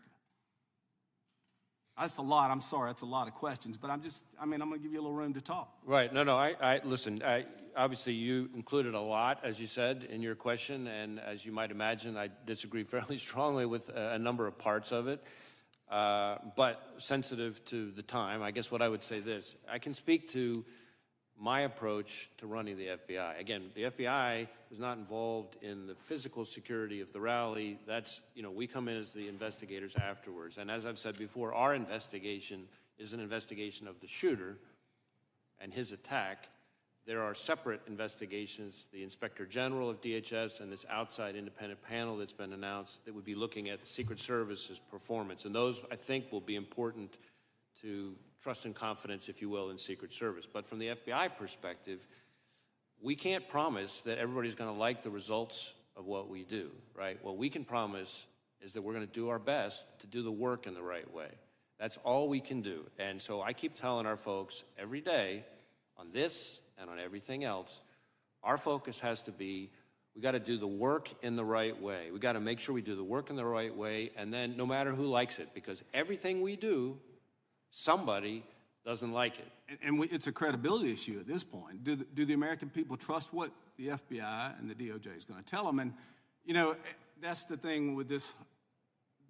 When I was early on, and I've only been here about 3.5, 4 years now, but the American people was the fear of the weaponization of government. So now we have this issue. Tucker Carlson asked the president, he said, are you afraid they'll kill you? And I remember that interview, and I thought, wow, I can't believe he went there. But here we are. And so as we work through this process, I think it's so important, and I think the chairman hit on this, is the audio of the shooter. You've interviewed the sniper, the Secret Service sniper that took out the target. Was he waiting on a green light? What was going on, and why did Mr. Crooks have a chance to get off 8 rounds? And we knew he was on the rooftop. I don't know for how long, but we know he was a marked target. So was he trying to get the green light, and was somebody not giving it to him? So again, the performance, the adequacy of the performance of Secret Service will be the subject of the Inspector General investigation and this outside independent panel. What I can tell you, and I'm glad you asked the question, because this goes to something that that was part of an earlier exchange. The first time that anybody from law enforcement saw the subject on the roof was a few minutes before the shooting. Not with a gun. They didn't, at that point, right, they didn't, right. But local law enforcement, a few minutes before, saw him on the roof and started radioing. Did he have a backpack going up the roof? Well, we haven't found anybody yet who saw him climbing up the roof. The reason why I've talked about how we think he got on the roof is that's based on forensic, our evidence response team and forensic analysis, without getting into all the details, footprints and things like that we can, fingerprints, et cetera, that we can see how he got on. But we don't have an eyewitness at the moment who saw him climbing up. So a few minutes before the shooting, local law enforcement saw him on the roof. Again, no weapon identified at that point. A few seconds before the shooting is when the law enforcement officer that I've talked about already is the one who was assisted by another officer who saw up on the roof, saw the shooter in a prone shooting position with the gun. He turns. How long did that happen before? That sighting, that is the first time, to my knowledge, the first time anybody from law enforcement saw him with a weapon. That is seconds before he shot at President Trump. Thank you, Mr. Chairman. I yield back. So did the counter sniper not see the bad guy, the shooter, until after he fired a shot? You mean until after the subject fired a shot? Until after the shooter? Yeah, I don't know the answer to that. It's possible we've already determined that, but I just, as I sit here right now, I don't have that. But I can, yeah. I think that's the logical next question with where the gentleman from Alabama's question was going. The gentleman from California is recognized for 5 minutes. Director Wray, to the best of your understanding, how close did the assassin's bullet come to killing President Trump?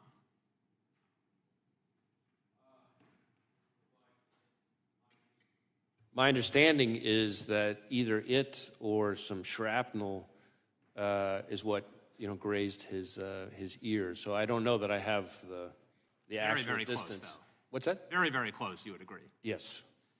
Is this the biggest security failure that you've seen in your career? Ooh. Well, certainly I think former Director Cheatle has already, I think, acknowledged that this was a significant, at the very least, a significant operational failure. I forgot her exact words, but I will defer on that. I think we really haven't seen itself. anything like this in at least decades in this country, right? The attempted assassination of a president, current or former, is a historic event. Was this a sophisticated plot that Thomas Crooks carried out? Well, I think probably depends on your definition of sophisticated, right? So on the one hand, he's a 20-year-old, seems to, from what we've seen so far, loner, without a lot of elaborate criminal history, without any criminal history or anything like that. On the other hand, he did clearly do some level of planning and recon. When did the planning start, to the best of your knowledge? What's that? When did the planning start?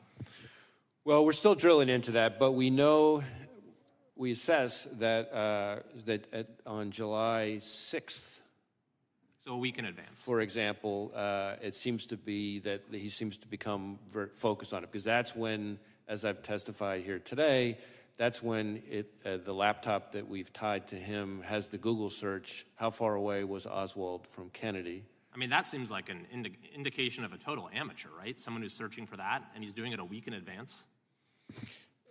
Again, I don't want to characterize him. I frankly don't want to give him the credit of characterizing him as amateur or professional. But what I will say is that there are some things he did that involve a certain amount of planning and preparation. On the other hand, if you're telling me, do I think this is the most sophisticated ever? Of course not. We deal with much more sophisticated adversaries all the time. And you probably prepare for more sophisticated plans to target high-level officials. I'm sorry, I couldn't hear you. Probably prepare for more sophisticated plans to target high-level officials, correct? We don't do physical security, but yes, obviously we're investigating much more sophisticated attacks all the time. How about the encrypted applications on his phone? Were those there for a while, or did he download them, in the days or weeks leading up to the assassination attempt? I don't have the answer to that sitting here right now. I think it may vary from platform to platform because he had a number of encrypted messaging apps on it. And again, as I've said, we're trying to get access to that content. And that's important. I think it's important for everybody on this committee to understand that this is a real problem for law enforcement. That these companies, let's be clear here, these companies are designing their platforms in a way to, no matter how heinous the crime, no matter how rock solid the legal process, I'm run out of time, to get so access. I want to get the next question. At this moment, are you confident that high-level protectees, presidents, former presidents, are well protected? Well, it's not really for me to say. I have a lot of respect for the men and women of the Secret Service who provide protection, just as I do for their counterparts at other agencies.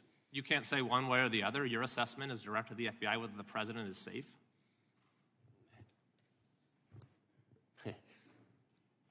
I'm not an expert on protective details and physical security. What I would tell you is that we have a very robust system for sharing threat information with those agencies, and that in my experience, the men and women of the Secret Service are professionals who are hardworking, who are literally willing to take a bullet for their protectee. You mentioned a thwarted assassination attempt against former President Bush. Are there any other thwarted assassination attempts against current or former presidents that you could discuss?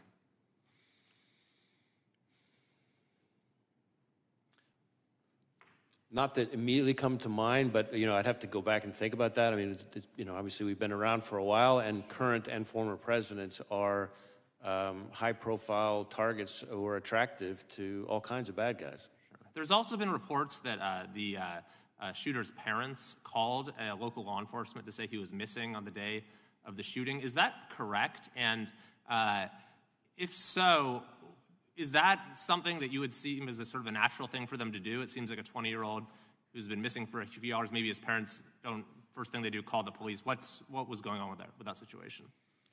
So my recollection, I don't have this in front of me, my recollection is they did call concerned that he was missing. My recollection, though, is that they didn't call until this was after I think this was after the event. I see. But I'm not certain of that, so I want to, hedge on that slightly because I have to get back to you to confirm that. I believe that part of the issue was that when he last saw his father, he, I think, indicated to his father that he was going to shoot at the range. And then, of course, he didn't go to the range and he didn't come back from that. And so I think that may have added to the level of concern. Thank you. I yield back. Gentleman yields back. Gentlelady from Wyoming is recognized. Thank you, Mr. Chairman. Director Wray, I'm going to go a little bit different route with my questioning. In testimony before the Senate Judiciary Committee in December of last year, you stated that the FBI is, quote, especially concerned about the possibility of Hamas supporters engaging in violence on the group's behalf, end quote, and that the threat from a, quote, terrorist organization who may exploit the attacks at Israel as a tool to mobilize their followers around the world, end quote. We've seen a lot of conduct today that I think is concerning to many people in terms of Hamas terrorists and their sympathizers. Reports have surfaced alleging that many of the groups intimidating and violating the civil rights of Jewish American students, like the Students for Justice for Palestine, received guidance and financial support from American Muslims for Palestine, and that AMP's directors allegedly have links to groups which fundraise for Hamas. Director Wray, is the Bureau aware of or investigating whether these groups violating the civil liberties of Jewish Americans are connected to or affiliated with Hamas or other terrorist organizations? So we are investigating a lot of attacks and threats against the Jewish community. I've been very vocal on how big a concern that is, and certainly that was already heightened even before October 7th, and since October 7th, it went to a whole nother level. We are actively engaged with Jewish community, both locally and nationally. When it comes to foreign terrorist organizations and their role, or foreign adversaries and their role, we are looking hard to see if we can find linkage, for example, funding or things like that. Nothing that I can report at this time, but it's something. But you're investigating it. It is the kind of thing that we're looking for, absolutely, because we know that there's an interest in their part to foment. We're watching it yes. in real time today. Right, yes. There are other reports that Mayor Bitar, National Security Council Coordinator for Intelligence and Defense Policy and Deputy Assistant to the President, was an active member in Students for Justice in Palestine at Georgetown University, which is one of the groups alleged to have ties to Hamas. Is the Bureau investigating whether the Biden-Harris administration is compromised by pro-Hamas groups and organizations? Well, again, we're having quite a number of Hamas-related investigations. I'm asking specifically about whether you are investigating whether the Biden-Harris administration has been compromised by pro-Hamas groups. There's nothing along those lines that I can think of to report. I also want to talk to you a bit about the FBI's investigation and involvement with the Russia collusion hoax. And the FBI was involved with that because of its potential relationship to election interference. Is that correct? The FBI's involvement in investigating the Russia collusion hoax. That was because there was concern about election interference. Is that correct? Well, the FBI was involved and staffed as investigators the Special Counsel Mueller investigation into efforts by the Russian government to influence and interfere. With the election, correct? Yes. All right. So is the FBI investigating what just happened with Joe Biden being forced out of the race after winning the Democrat primary as election interference? Is the FBI investigating that right now? I'm not aware of any investigation along those lines. Director Wray, it was reported in March that the FBI's Foreign Influence Task Force resumed communication with social media companies. And an FBI spokesman has stated that, quote, in coordination with the Department of Justice, the FBI recently implemented procedures to facilitate sharing information about foreign malign influence with social media companies in a way that reinforces that private companies are free to decide on their own whether and how to take action on the information, end quote. Director Wray, what specifically is the FBI doing to reinforce that such decisions are, in fact, for the private companies to make and not the administration? So I think the best way to summarize it is that the guidance makes all kinds of additional steps to underscore that the FBI has no interest in participating in any way whatsoever in the company's decision-making, that companies are completely free to take any actions on their own, that we are simply passing information on to them for them to do whatever it is they want to do independently, consistent with, I should say, I very much appreciate the Supreme Court's finding that no evidence that the FBI coerced platforms to take content down. Well, I don't believe that that's what the Supreme Court found. What the Supreme Court found was that the parties involved didn't have standing, but I think there's a whole body of evidence and legal analysis demonstrating that, in fact, this administration was violating the First Amendment rights of folks through social media companies. I'm just going to ask one final very quick question. If the FBI was involved in the removal or restriction of speech of Americans, do you agree that this would be a violation of the First Amendment? Well, again, I'm not going to engage in hypotheticals. My understanding and my strong view from everything I've seen is that we did not violate the First Amendment. Okay. Gentlelady yields back. Gentleman from Texas is recognized. Thank you, Director. I've just got two easy questions for you. In February, Donald Trump Jr. received a letter containing a white suspicious powder that read, quote, Lee Harvey Oswald's grandson must complete his contract, end quote. The United States Secret Service and the FBI said they would investigate the matter, and 5 months later, no more information has been released. I've also visited with Mr. Trump, and he has not received any information either. Why is that? So as I sit here right now, I'm not familiar with the specific investigation, but I do know that we have had, unfortunately, quite a few investigations of threatening mailings and white powder letters and things like that. So I'm happy to drill into it and have us circle back to and see if there's more information we can share about it. Thank you. And would you maybe circle back to the Mr. Trump, Donald Jr.? I think they'd like an update as well. Sure. Let me, again, I don't, like I said, I'm not familiar with the specifics, but I'm happy to have us look into it and get back to whoever we need to get back to. Thank you. Next question. The Pittsburgh field office now handling the assassination attempt investigation. Is that right? Well, there's several. Their Pittsburgh field office is the lead office. We obviously have lots of, I think it's about half, maybe over half of the FBI's field offices are working on this, including almost every headquarters division. So we have lots and lots and lots, several hundreds of employees working on it. All right. But yes. Pittsburgh's the lead. Okay. This is the same office that botched the Hunter Biden laptop case. And they, in my view, and my constituents and many Americans, displayed a clear reluctance, that's a quote, reluctance to really do any tasking, quote, effectively failing to investigate, according to the U.S. attorney on the case. My question is, how can we trust this office, and why does it keep reappearing in critical election-related investigations, or is that just dumb luck? So I want to be a little bit careful on what I can say here, because some of what you're talking about relates to an ongoing investigation being led by the special counsel, Mr. Weiss. But what I can tell you is that the Pittsburgh field office's involvement in the matter you're talking about was the choice by the Attorney General Barr to have the U.S. Attorney and the FBI field office in Pittsburgh handle that particular matter. As to your summary or characterization of what U.S. Attorney, now former U.S. Attorney Brady actually said, I'd have to see the whole context. I'm not quite sure that's what he said, but I think as to your overall question about confidence, what I would tell you is we have, that's the point I'm trying to make about the sheer breadth of our investigation. Yes, the Pittsburgh field office is the office on the ground. That's where the attempted assassination happened. But we are using the full might of the FBI, criminal and national security. That's why I'm pointing out that multiple field offices, over half of our field offices, almost every headquarters division, several hundreds of employees.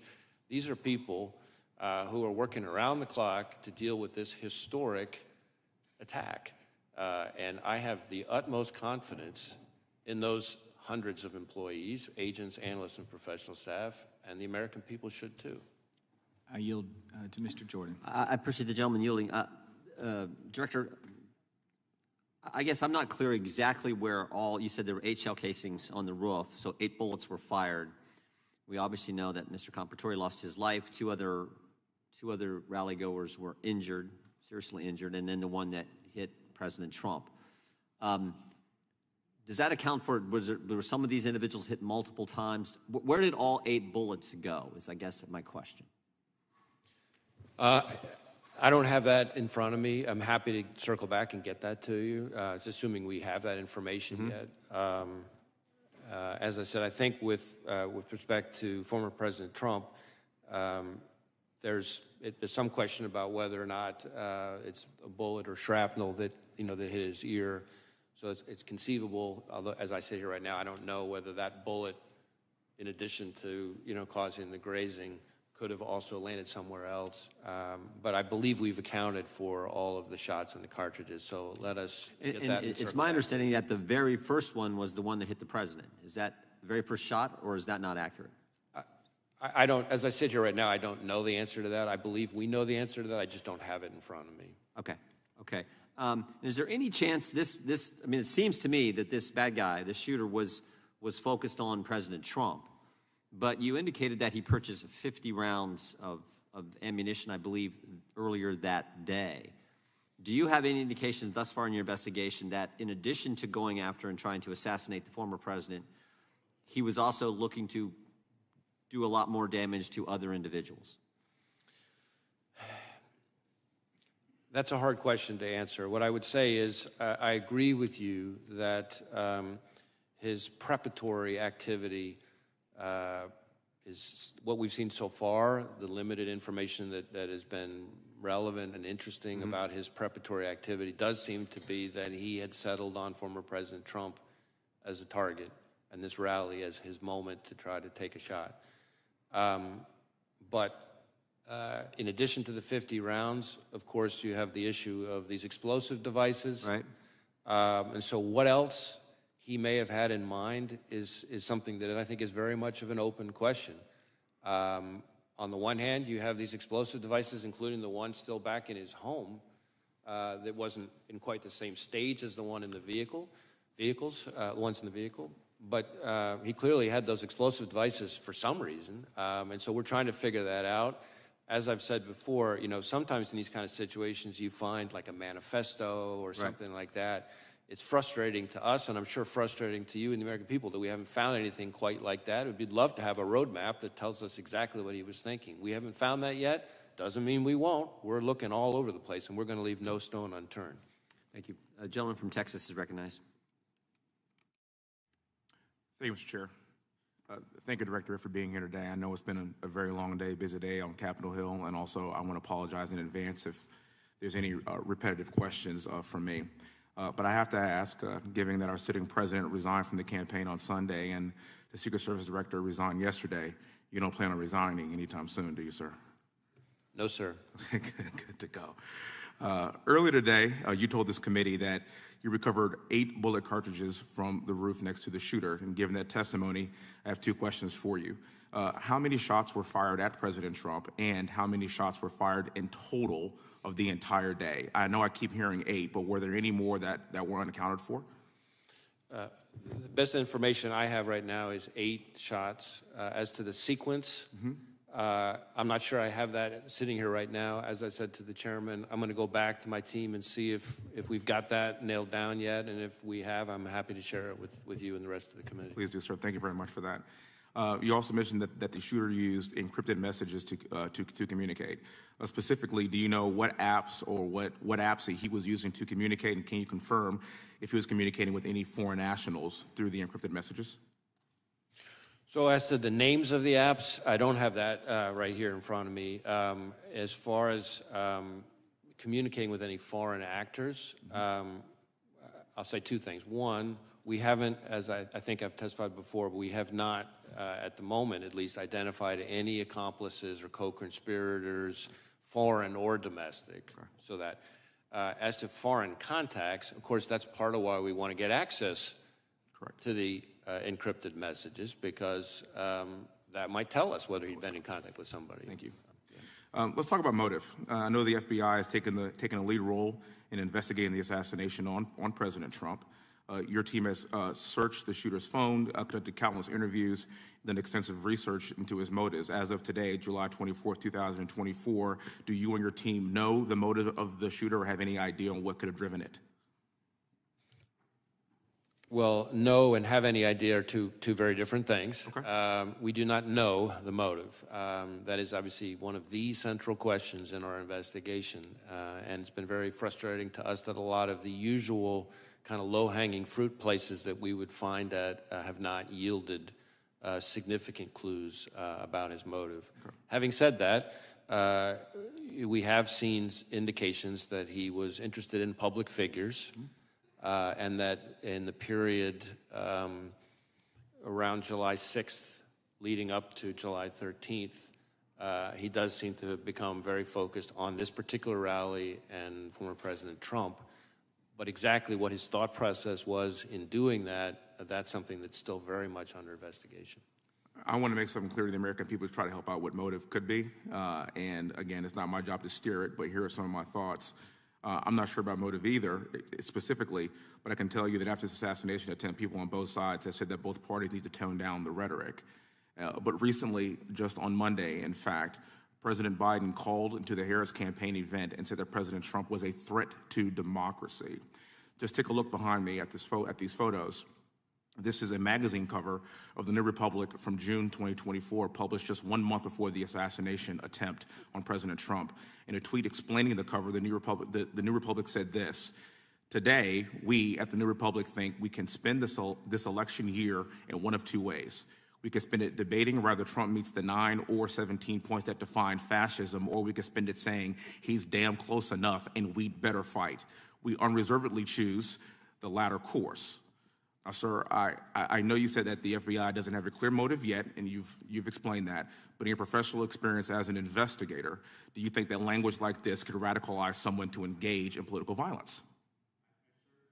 I certainly understand the point of the question. What I would tell you is that, respectfully, I don't think it's appropriate for me as FBI director to be characterizing or engaging in public commentary on specific people's rhetoric.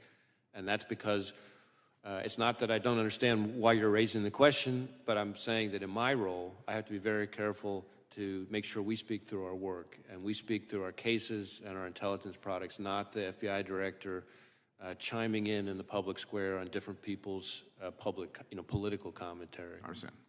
For the record, there was an assassination attempt on an American president, and I will be asking these same questions even if it were President Biden. And my message to the American people is that we need to do better. I yield back the rest of my time, and thank you for being here, sir. I know it's been a very long day. Gentleman yields back. Gentleman from South Carolina is recognized. Thank you, Chairman, and thank you, Director, for being here. It's refreshing. I was in the oversight hearing earlier this week, and although we don't have an idea on everything, your ability to come in here and actually give way more than Director Cheatle ever did is somewhat refreshing. You saw some pretty bipartisan frustrations exhibited in that particular hearing. I'm sure you've seen part of it. I want to follow up on a couple of lines of questions that I had with Director Cheatle that she actually answered, which was remarkable. One, she had indicated that Secret Service at the Trump rally did not have any radio recordings. Is that, in your investigation, is that accurate? I'm not sure I know the answer to that. I believe there may be some recordings on the local law enforcement side. As to whether or not we have recordings on the Secret Service side, I'd have to drill back into that. And the reason you might say, well, how the heck can you not know? Well, we certainly have interviewed lots of Secret Service employees, so what we know from the interviews versus some other source, as I sit here right now, I don't know. So on this particular case, but in your experience, and again, it's a different agency, but Director Cheatle had indicated that recordings sometimes are done from radio recordings, I guess, of what happens at a Trump rally or any other thing that they're engaged in. Is that your experience as well, that sometimes there are audio recordings of communications between law enforcement officials? Just speaking very broadly, there are times when there are recordings, but it'd be hard for me to be more precise than that. And I know that you can't answer whether they were here in this instance or not, but what would cause recordings to not exist for the Trump rally, if, as a hypothetical? What would be the reason that that would happen? I'm afraid I don't know the answer to that. I mean, if they didn't record, there may be situations where they just don't record in the first place, and why that would be, though, I'm not sure I can answer that. Thank you. Let me ask you this, and this is another line of questioning. Director Cheatle had indicated that seconds before the would-be assassin fired the shot, is roughly seconds, is when he became a person of suspicion to an actual threat. Would you agree with that assessment from Director Cheatle? Well, let me try it this way. I think there are sort of three, in my mind, there's sort of three, let's say three significant moments on this continuum that you're kind of getting at. There is roughly an hour before the shooting when local law enforcement observes the individual, the shooter. At that point, as somebody that was a person of concern. I forgot the exact phrasing, and that was based on seeing him with this rangefinder, no observation of a weapon, but there was something odd and off about them that caught local law enforcement's attention. So that's the first moment. Then there's a second moment, which is, I think just minutes before the shooting, where local law enforcement observed him on the roof, but didn't see a weapon, is my understanding at that point. And at that point, their level of concern obviously was even higher. And then there's the third moment, which is that moment when local law enforcement saw him, the officer who climbed up with the assistance of his colleague, and saw the shooter in the prone position with the weapon, and that's seconds before the event. And so, terminology, I'm not sure, but it seems to me there's an evolution of concern over that time period. Correct, an escalating concern. At what point, and this again I just don't know, so I'm curious, at what point is, say, the sniper who killed Mr. Crooks, at what point is he able to fire a shot, and does he have to have authorization in which to do that? I don't know that I know Secret Service's rules of engagement in that situation. It's possible that our interview of the counter-sniper has uncovered that. Again, our focus has been, I certainly understand why you're asking the question, but our focus has been on the shooter himself and his actions and the attack. These two other reviews, the DHS Inspector General and the outside independent panel, are both looking at the performance of the Secret Service, which would, I'm confident, include the question that you're talking about. Thank you. And I actually think, from a legislative purpose and what this body will probably ultimately do, it's of great importance that we break down barriers of communication and that we allow, officers to do their job without, so that this doesn't happen again. And I appreciate you being here. Thank you, Director. Gentleman yields back. Gentleman from Ohio is recognized.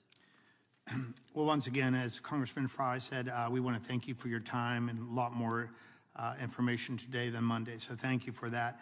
I just have a handful of questions. I would love to have just a simple yes or no so we could get done with this. So on day one, President Biden issued an executive order mandating DEI programs in the executive branch. You responded by hiring FBI's first ever chief diversity officer. You're even on the Bureau's website quoting, saying that diversity and inclusion of the workforce is something I care deeply about because the success of our efforts impacts our operations, our culture, and our future. End of quote. So, Director, just a simple yes or no, do you still find DEI hiring practices to be central to the FBI's operations, cultures, and future? I believe that diversity is an important part, is a core value of a high-performing organization. Do you have any concerns that our homeland security efforts will be hampered if the FBI continues to use DEI as a primary hiring measure? I don't believe that we use DEI as a primary hiring metric. I would say that we have not lowered our standards. Yes or no, please? Let me, if I could finish. It's not a yes or no question. We have not lowered our standards, and the facts back that up. Are you aware of a 112-page report compiled by senior agents and analysts which stated, quote, if the current trajectory of the FBI special agent recruitment and selection continues, using DEI as the primary and sole measure of our homeland security efforts will be significantly hampered. Do you know about that 112-page report? I'm aware of a report from a number of anonymous former employees. Thank you. Do you agree that protecting the former president falls under the umbrella of homeland security? Well, protecting the former president, the physical security, the protective detail on the former president is the province of the Secret Service, which is part of the Department of Homeland Security. It is my understanding that historically the FBI had 100,000 applications for special agents on file at any given time of the year. So talking about slipping recruitment, are you aware that on February of 2024, a letter from the FBI's Assistant Director for Training Division, which reported that FBI only received an estimated 48,000 applications over a 2-year period? I don't know if we're comparing apple to apple. What I can tell you is that in the time that I've been FBI director, the number of Americans applying to be special agent has gone up dramatically. To the tune of, in some cases, double or triple the pace so it was when I. If I could wrong? finish, sir, if I could finish, please. To a rate that is higher, you'd have to go back about a decade or so to find the number of Americans applying to be special agents that are currently applying. Okay, so for the record, that 48,000 is probably wrong then in your eyes? I don't know. I don't have the letter in front of me, but what I'm not sure of is that we're comparing apple to apple in terms of time periods and everything else. In advance of the Trump shooting, United States Secret Service Special Agent in Charge Tim Burke reportedly told law enforcement partners that NATO summit in Washington, D.C. limited his resources available to the Trump rally. The service has similar DEI hiring aims and failed their zero-fail mission to protect President Trump. Director Cheatle has since stepped down. Could the hyperfixation on hitting Biden administration's imposed DEI rules by causing the FBI and the federal law enforcement agencies to not only miss their prime candidates, but also potential threats? Well, I can't speak to Secret Service's hiring practice. What I can tell you is that, in my view, diversity, like everything else, is something that has to be done in the right way. Just like everything else, there's a right way and a wrong way to achieve it. I think we can and have achieved improvements in diversity and, at the same time, not lowered our standards. And I think part of the reason we've been able to do that is because of the encouraging increase in the number of Americans applying to be special agents. The investigation to the planting of pipe bombs at the RNC and DNC headquarters has been going on for over 3.5 years and will soon have lasted longer than the Biden presidency. I look forward to you proving yourselves because we haven't received any update right now on the Trump shooting since July 15th, and the people really need that. Can the public expect a more transparent and timely investigation into the attempted assassination of former President Trump? I've been testifying here all day about the investigation into attempted assassination of former President Trump, and we've done multiple briefings, and I've answered multiple questions. And we appreciate that because, okay, like that's I what said, you were asking. Well, it just seems like there hasn't been a press conference to the people to go through all the different details that were already presented today. And I'll just leave you with one final question. The government is not doing their job. Do you feel, as the director, that perhaps, like, not only the FBI, but the Secret Service needs to have a complete reconstruction? Do you think it's still put together the way that could best do its job? The FBI that I see every single day, having visited all 56 of our field offices at least twice, many of them 3 times, the FBI that I see engaging with state and local law enforcement from all 50 states, that I hear about from prosecutors, judges, business leaders, community leaders, foreign partners, is an FBI that is respected, trusted, appreciated, and that is there for people when they need them the most. And that is the FBI that I see, and I'm very proud to be a part of them. Any comment on the other agencies?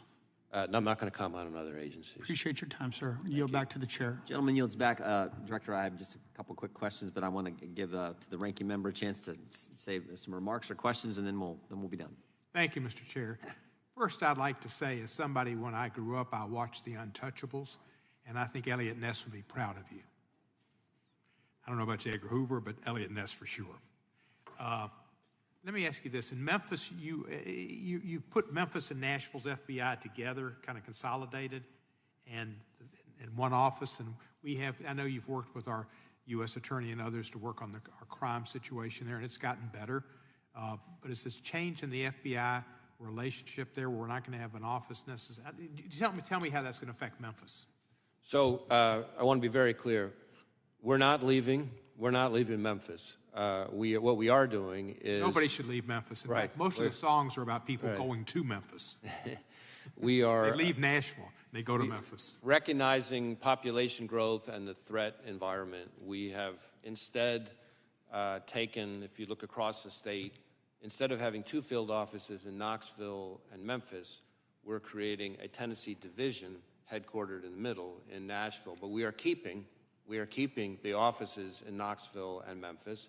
And in fact, when it comes to Memphis specifically, not only will it not result in any decrease in the number of agents there to work, actually, strange as it might sound, it's going to allow us to increase the number of agents who will be assigned to the Memphis office, including to tackle things like violent crime, which I know is of huge concern.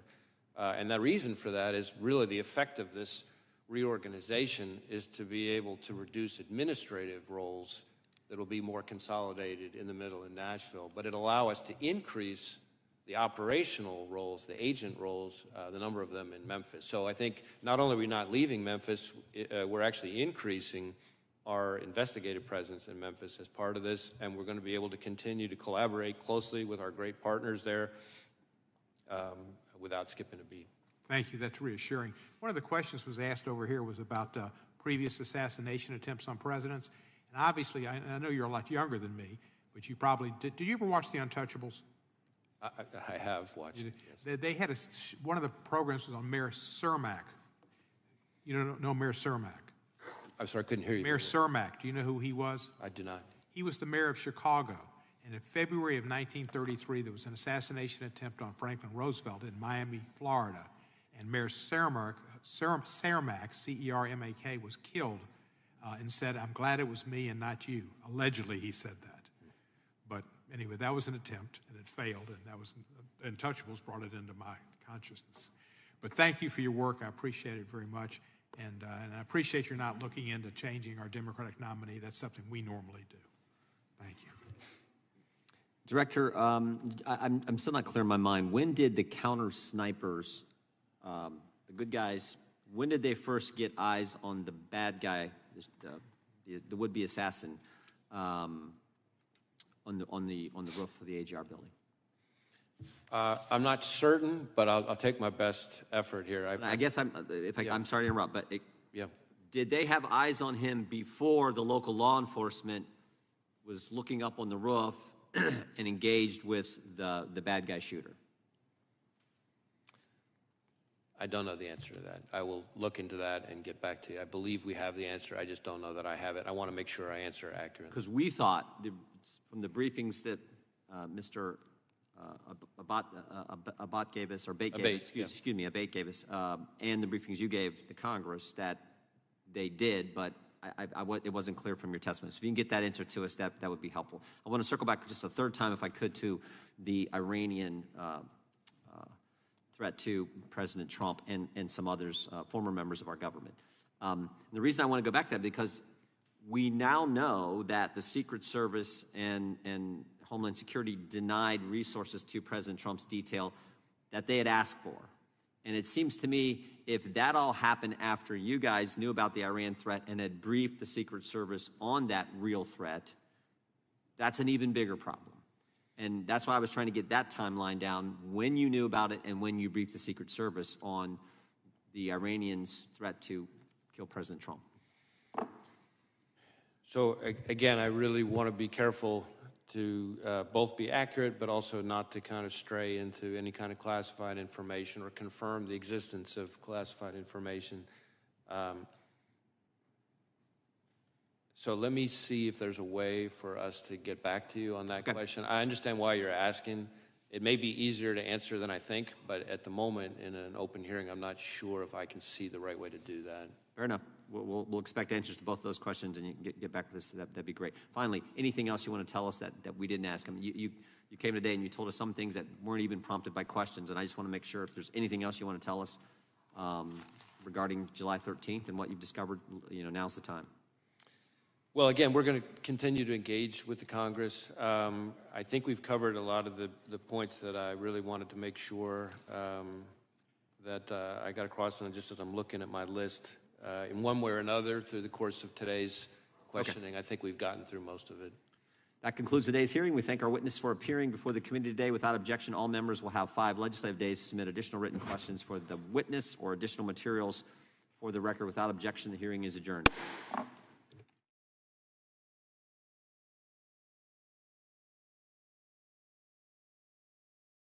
The committee will come to order. Without objection, the chair is authorized to declare recess at any time.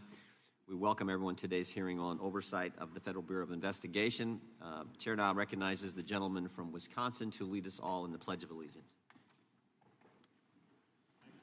Allegiance to the flag of the United States of America, and to the republic for which it stands, one nation, under God, indivisible, with liberty and justice for all.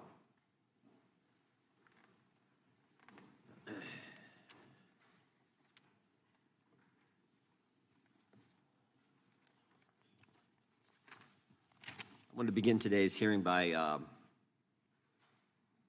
recognizing the fact that we no longer have one of our great members with us. Sheila Jackson Lee, as we all know, passed away. She was a dedicated public servant. Her service on this committee spanned nearly 3 decades and included shepherding through countless pieces of legislation. I said yesterday at subcommittee hearing that I don't know that there was any member of Congress who got more out of 5 minutes than Sheila Jackson Lee did. And she was just a pleasant spirit who we all enjoyed. And we're thinking about her family. We all certainly will miss Sheila. I yield to the ranking member for comments. Thank you, Mr. Chairman. Mr. Chairman, this room and our hearts feel a little emptier today as we mourn the loss of our dear friend and colleague, Sheila Jackson Lee. In the nearly 30 years that I've served with Sheila on the Judiciary Committee, I witnessed her boundless energy, her courage, and her character as she lent her voice and her legislative talents to nearly every issue that came before this committee. Whether it was advocating for just and humane immigration reform, working to protect voting rights and preserve our civil liberties, or delving into the technical details of administrative law and intellectual property, Sheila was always at the forefront of our work. Sheila made perhaps her greatest mark serving as the chair and later ranking member of the Crime Subcommittee. In this role, she worked in a bipartisan fashion to reauthorize the Violence Against Women Act and to protect victims of trafficking, among many other successes. She was also a leader on such issues as sentencing reform, gun safety, police accountability, and racial justice. Sheila engaged in many spirited debates, but she always had the deepest respect for all of her colleagues, even those with whom she vehemently disagreed. And she deeply loved the institution of Congress, and particularly the Judiciary Committee, because it gave her a platform to make a meaningful impact on the lives of millions of Americans. If Sheila took up a cause, she could be relentless in her determination to see it through, whether that meant making one extra phone call, going to one more meeting, offering one more amendment, or making one more speech. She would not rest until she thought she had done everything she could to fight for the issues she cared about. Through it all, she stayed true to her values and always had the people of Houston close to her heart. We are all better for having known her, and the American people are better for having had her in their corner all these years. I will deeply miss my friend and colleague. May her memory be a blessing. I yield back. I want to thank the ranking member. Well said. Now, the chair will recognize himself for an opening statement. July 13th was a terrible day for America. We all agree spirited debate, fighting for what you believe in are part of what makes this country the greatest nation in the world. But the First Amendment and robust political debate are not consistent in any way with violence. What happened in Butler, Pennsylvania was a tragedy that took the life of a good man, Corey Compertor, leaving a wife without a husband and 2 daughters without a father. Others were injured, and of course, former President Trump, by the grace of God, survived the assassination attempt. There are a lot of unanswered questions about the security failures that day, questions about decisions made before the rally, questions about actions during the rally, and questions about statements made after the event concluded. Prior to the rally, why was the president's security detail denied requests for extra resources? Why weren't all the buildings secured? There were a finite number of buildings that needed to be secured. Why wasn't that done? Why was the president allowed to walk out on the stage when there was a suspicious person on the property? During the rally, what exactly happened between 6:09 and 6:14, those critical 5 minutes? We know from briefings from the director and the deputy director at the FBI and other information we've gathered that at 6:09, the shooter was identified on the roof. At 6:10, the counter sniper was notified. Counter sniper teams were notified about the shooter. 6:11, the shooter fired several shots, injuring and killing one person, injuring others.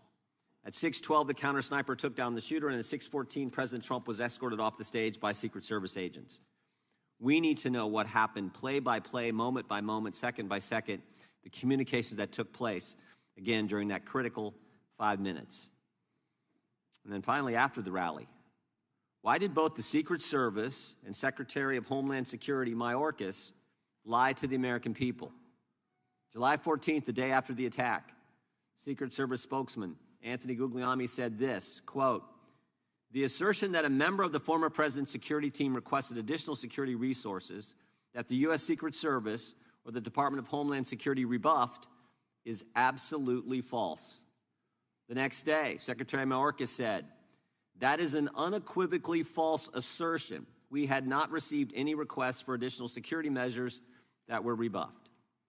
But 5 days later, top officials repeatedly rejected requests from Donald Trump's security detail for more personnel. And on the 21st of July, the New York Times, confirming what the Washington Post reported, said, quote, "Mr. Guglielmi acknowledged that the Secret Service had turned down requests for additional federal security assets for Mr. Trump's detail." 180-degree change. Why did they initially lie to us in the days after the attack in Pennsylvania? Finally, we hope to learn more today from Director Wray about the shooter, his use of the drone, the explosives that were in his car, how he got on the roof, and a host of other questions. It is our hope that Director Wray's testimony can begin to give answers to the American people about all of these questions and concerns. So, Director, we appreciate you being here, and we trust that you're going to be as transparent with the committee and the country as you possibly can. And I'm sure you understand that a significant portion of the country has a healthy skepticism regarding the FBI's ability to conduct a fair, honest, open, and transparent investigation. And that skepticism is based on what they've witnessed over the past several years. The American people have seen a Biden-Harris Justice Department that can't tell us who planted the pipe bombs on January 6th, that can't tell us who leaked the Dobbs opinion, and that can't tell us who put cocaine at the White House. A Biden-Harris Justice Department who raided President Trump's home, Biden-Harris Justice Department who worked with social media companies to censor Americans, Biden-Harris Justice Department who let the country believe that the Hunter Biden laptop was misinformation when they knew at the time it was authentic, and maybe most importantly, a Biden-Harris Justice Department who retaliated against whistleblowers who came to this committee and spoke to us about these issues. Last week, we sent you 12 questions about what occurred on July 13th. We expect you to answer those questions and the others that I've just outlined. And again, we thank you for being here today and appreciate your willingness to answer the questions that the committee is going to have. And with that, I would yield to the ranking member for an opening statement. Thank you, Mr. Chairman. Mr. Chairman, 2 weeks ago, our country witnessed a shocking assassination attempt on a presidential candidate. Now, I disagree with Donald Trump in almost every policy area imaginable. I am frequently shocked and outraged at the plans he has for our country and the words that come out of his mouth. and I have dedicated much of the last 8 years to fighting his agenda.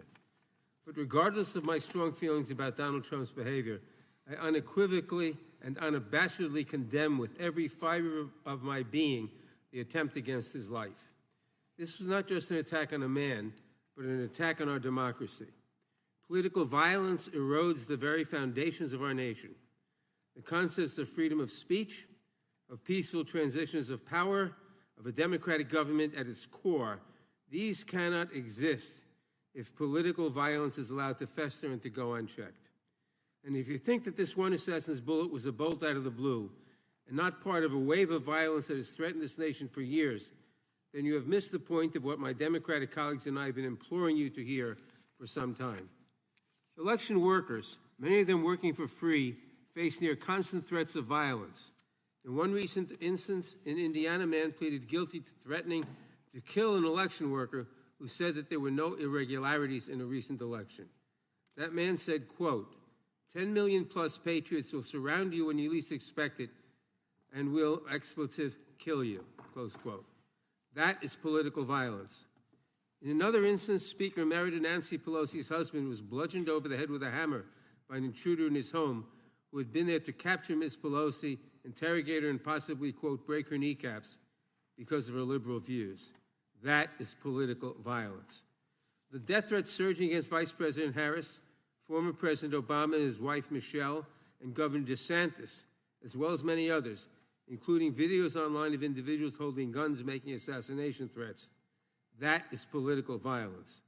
The plot to kidnap Governor Gretchen Whitmer and overthrow parts of the state government. That is political violence. The brutal, deadly attack 3 years ago against this very building, with rioters breaking through police barriers to run through these halls chanting, "Kill Nancy," and "Hang Mike Pence," and even hanging a noose outside the building. These rioters battering Capitol Police officers and forcing members of Congress and their staffs to go into hiding, squatted in spaces under desks or in closets. That is political violence. This assassination attempt, as horrific as it is, should surprise no one. And you would think a political party that almost lost their presidential candidate through an act of political violence would have something to say about the way their leaders keep talking about the next election. Donald Trump has warned there will be a, quote, bloodbath if he loses. Republican Ohio State Senator George Lang said just last week at a rally for J.D. Vance that he is, quote, afraid that civil war might be necessary if Republicans lose the November election. President of the right-wing think tank and Project 2025 leader, the Heritage Foundation, Kevin Roberts, said on Stephen Bannon's podcast, quote, "We are in the process of the second American Revolution, which will remain bloodless if the left allows it to be," close quote. Republican former Alaska Governor Sarah Palin said in August of last year of Trump's indictments, "Do you want us to be in civil war? Because that's what's going to happen. We're not going to keep putting up with this. We do need to rise up and take our country back," close quote. I could go on, but it's more and more of the same. And I hear nothing from the other side of the aisle in this room about these statements. Do you support a bloodbath if you don't get the election outcome you want? Do you justify violence if the left does not agree with you? And what exactly has preoccupied this Republican majority while their allies threaten violence to their political enemies, real and imagined?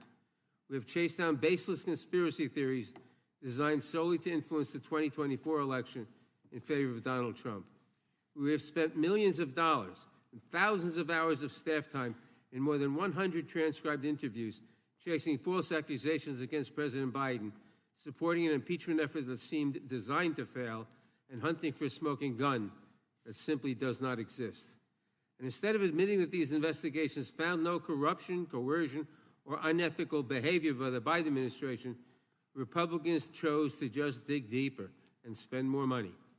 Imagine what could have happened if we had spent these thousands of hours of staff time and those millions of taxpayer dollars addressing even one aspect of the political violence that now threatens our country. Perhaps, had this Republican majority lifted a finger to help a nation that is awash in guns, the assassin in Butler would not have had such easy access to the weapon he used to fire on that crowd. Director Wray, your agency is responsible for addressing some of the most serious issues of our time. The Bureau fights gun violence, which claims the lives of 40,000 Americans every year. It protects election security from growing threats from malign foreign actors who are working tirelessly to influence our elections. It protects against domestic terrorists and violent extremists who have been a growing threat in recent years and have carried out horrific mass shootings and deadly events around the country, and so much more. I apologize to you, Director, that instead of supporting you in these missions in the 118th Congress, some of my colleagues have instead hindered your work, maligned your agents, and called to abolish and defund your agency, all for political gain. It is despicable, especially from the party that claims to, quote, back the blue. And I know that you and your many agents and employees have paid the price for these baseless attacks. I know you have faced a barrage of threats, distrust, and vitriol from the public as a result of these wild, politically driven conspiracies. I know it has become even more dangerous and difficult for you to come to work each day. I may not agree with you on everything, but I sincerely thank you and every employee in your agency who continues to protect our country. The FBI is vital to keeping America safe, and I pray that today we can focus on the real, substantive work of the agency. It is the least we owe our country in these times. I yield back. Gentleman yields back. Without objection, all other opening statements will be included in the record. We will now introduce today's witness. The Honorable Christopher Wray has been the director of the FBI since 2017. He previously served as the Assistant Attorney General for the Criminal Division of the Department of Justice, the Principal Associate Deputy Attorney General, and Associate Deputy Attorney General, and as Assistant U.S. Attorney for the Northern District of Georgia. Again, Director Wray, you've been here many times. We appreciate you being here today, and look forward to your testimony and answering our questions. We will begin by swearing you in. Would you please rise and raise your right hand? Do you swear or affirm under penalty of perjury that the testimony you're about to give is true and correct to the best of your knowledge, information, and belief, so help you God? Let the record let the record reflect that the witness has answered in the affirmative. Thank you, and please be seated.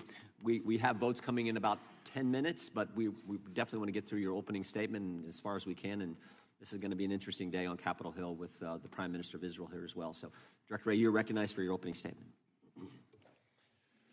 Good morning, Chairman Jordan, Ranking Member Nadler, members of the committee. I want to begin by offering my condolences on the passing of Representative Jackson Lee, who served the people of Texas in this body and on this committee for so long.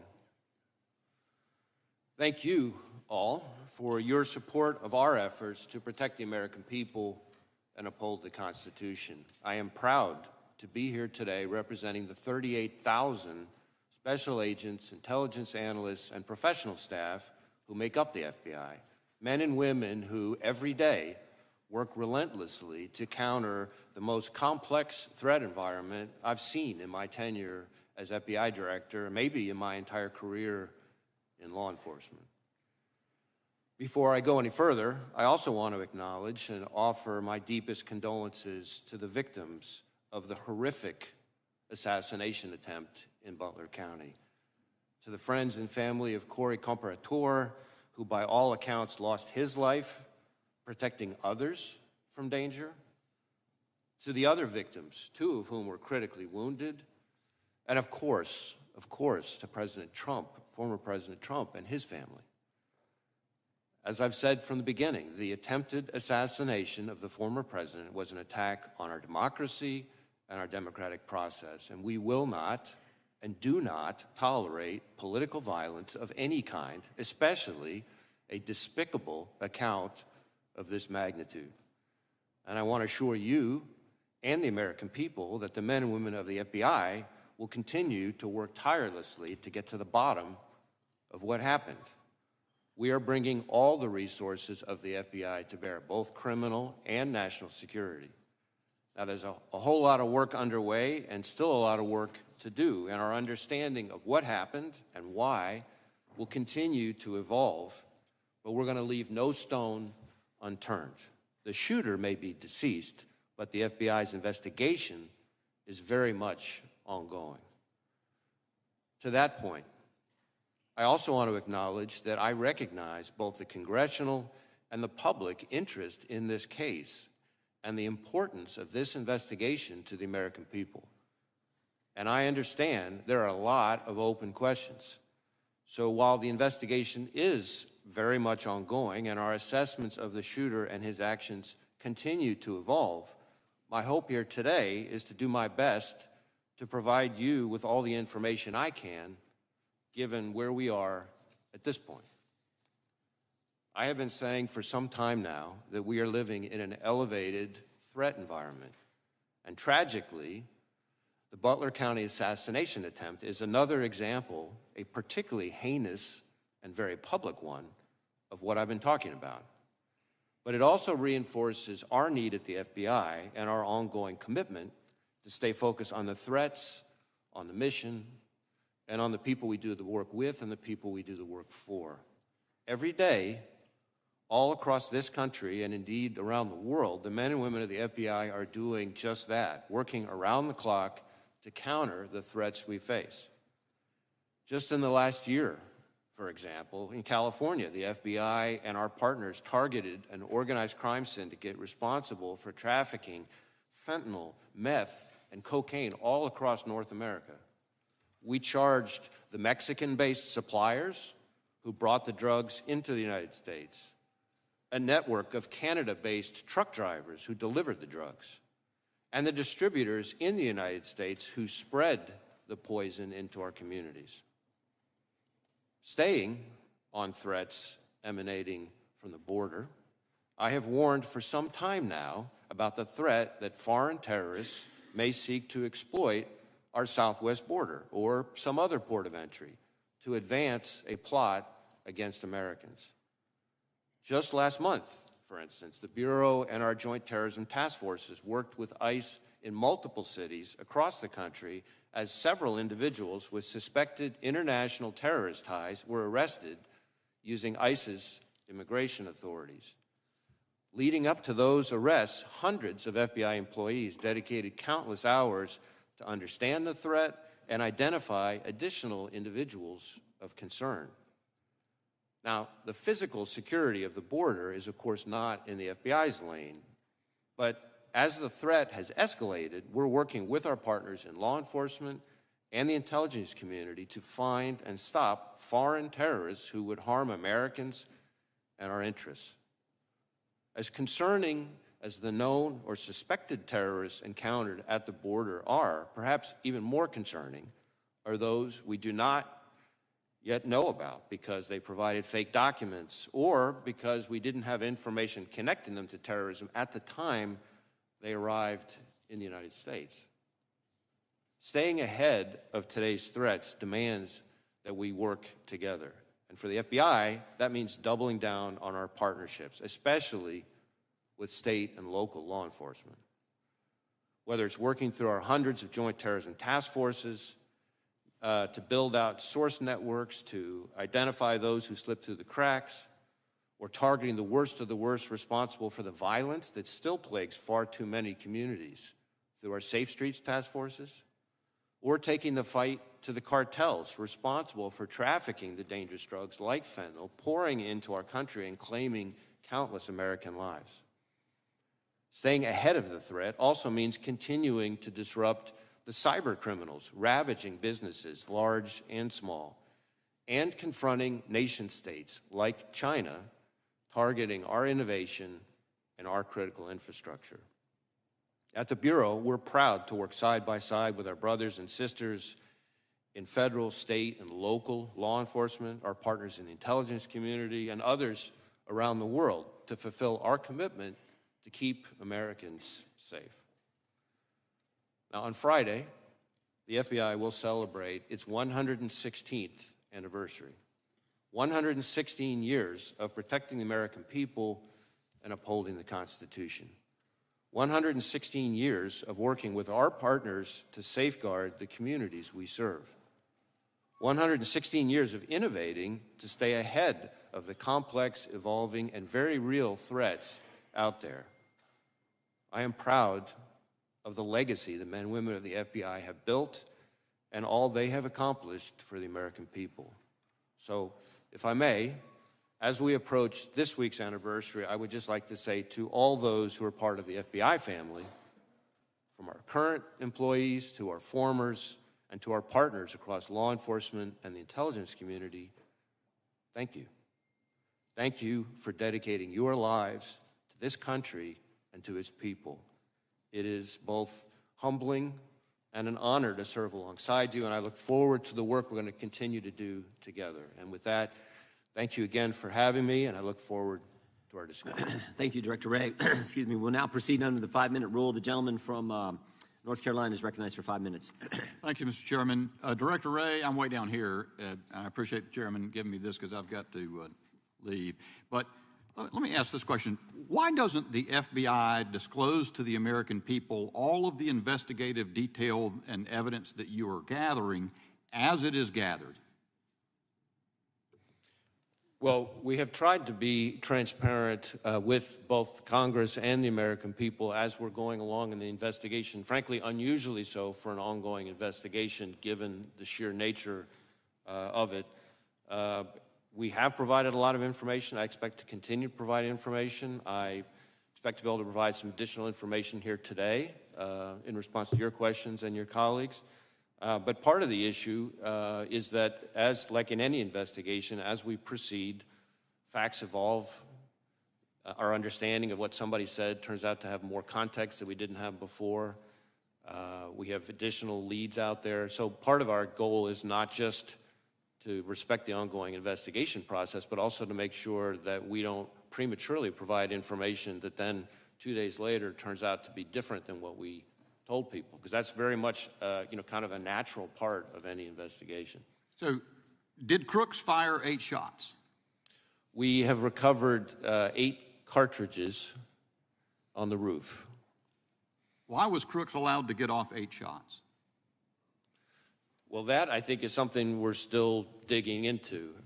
Again, maybe this is a good place for me to make clear the different investigations that are going on.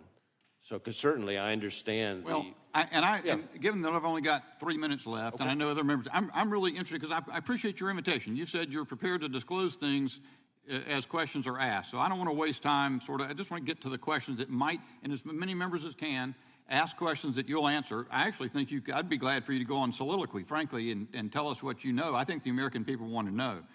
Why was President Trump not kept off the stage?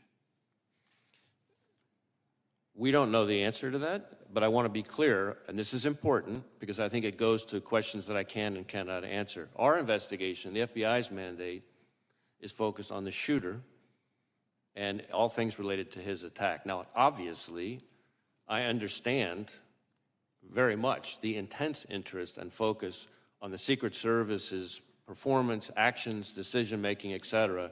There are 2 separate after-action reviews, the DHS Inspector General and the outside independent panel that's been convened that are focused on that. Now, our investigation will obviously overlap with that. Here's the problem. We're out 13 days, and you say we've been disclosing. We had the director, or the colonel from the Pennsylvania State Police in front of Homeland yesterday. He was quite candid.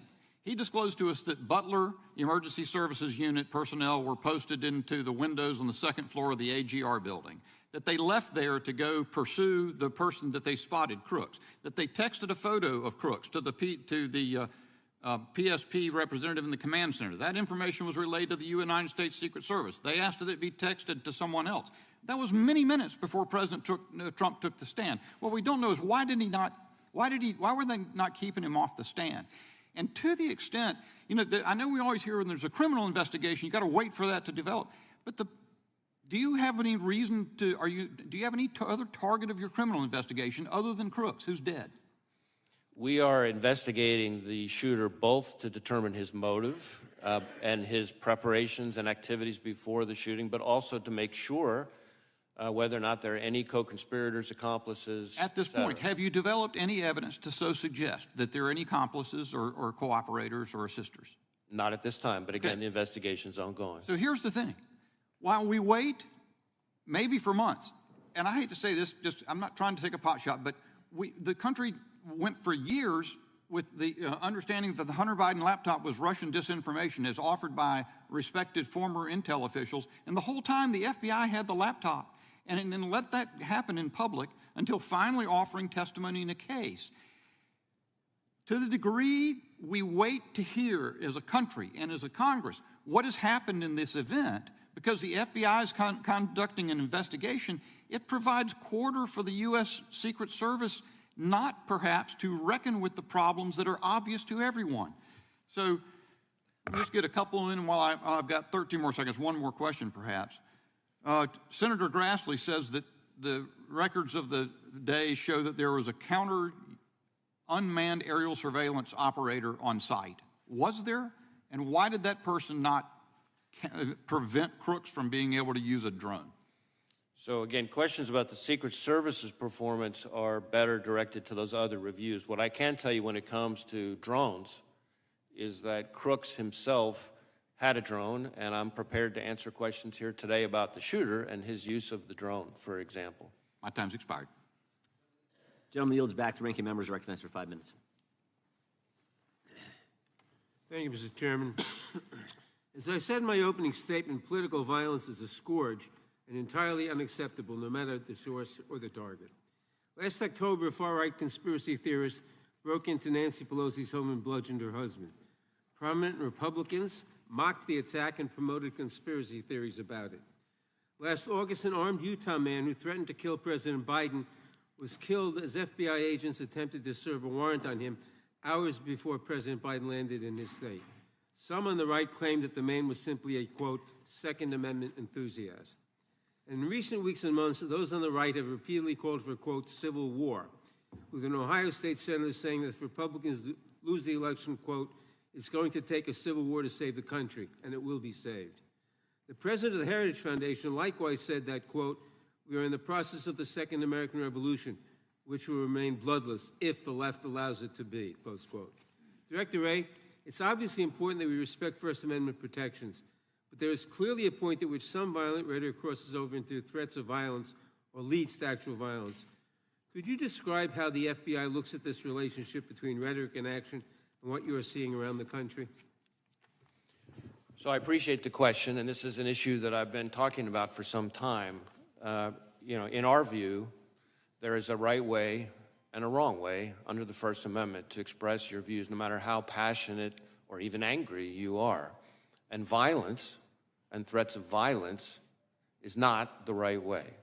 And we don't care what you're upset about or who you're upset with. When, from the FBI's perspective, when it turns to violence and threats of violence, that's when we have to draw the line. That's when we get engaged. And there is an alarming phenomenon that we've seen over the last several years of that kind of passion and heated rhetoric turning into actual violence and threats of violence. We've seen it against public officials of all sorts. We've seen it against law enforcement. The number of officers shot and killed in the line of duty in this country is, frankly, outrageous and alarming. And I know that because every time an officer is shot and killed anywhere in this country, since the day I started as FBI director, I personally call the chief or the sheriff to express my condolences and to talk to them about the victim's family. And the number of those shootings that are ambush-related, meaning somebody is targeting law enforcement because they're law enforcement, is particularly alarming. I have made around 400 of those phone calls. It's almost every 5 days that a law enforcement officer is killed in the line of duty. And that is an example of the kind of ways in which passions and heated rhetoric can bubble over into violence. Thank you. Members of Congress, their families, and their staffs have witnessed an alarming rise in threats against them. I appreciate the work your agency has done to investigate and address these threats, but I'm concerned that we do not seem to be stemming the tide. What is the FBI doing to ensure that members of Congress, their families, and their staffs are safe?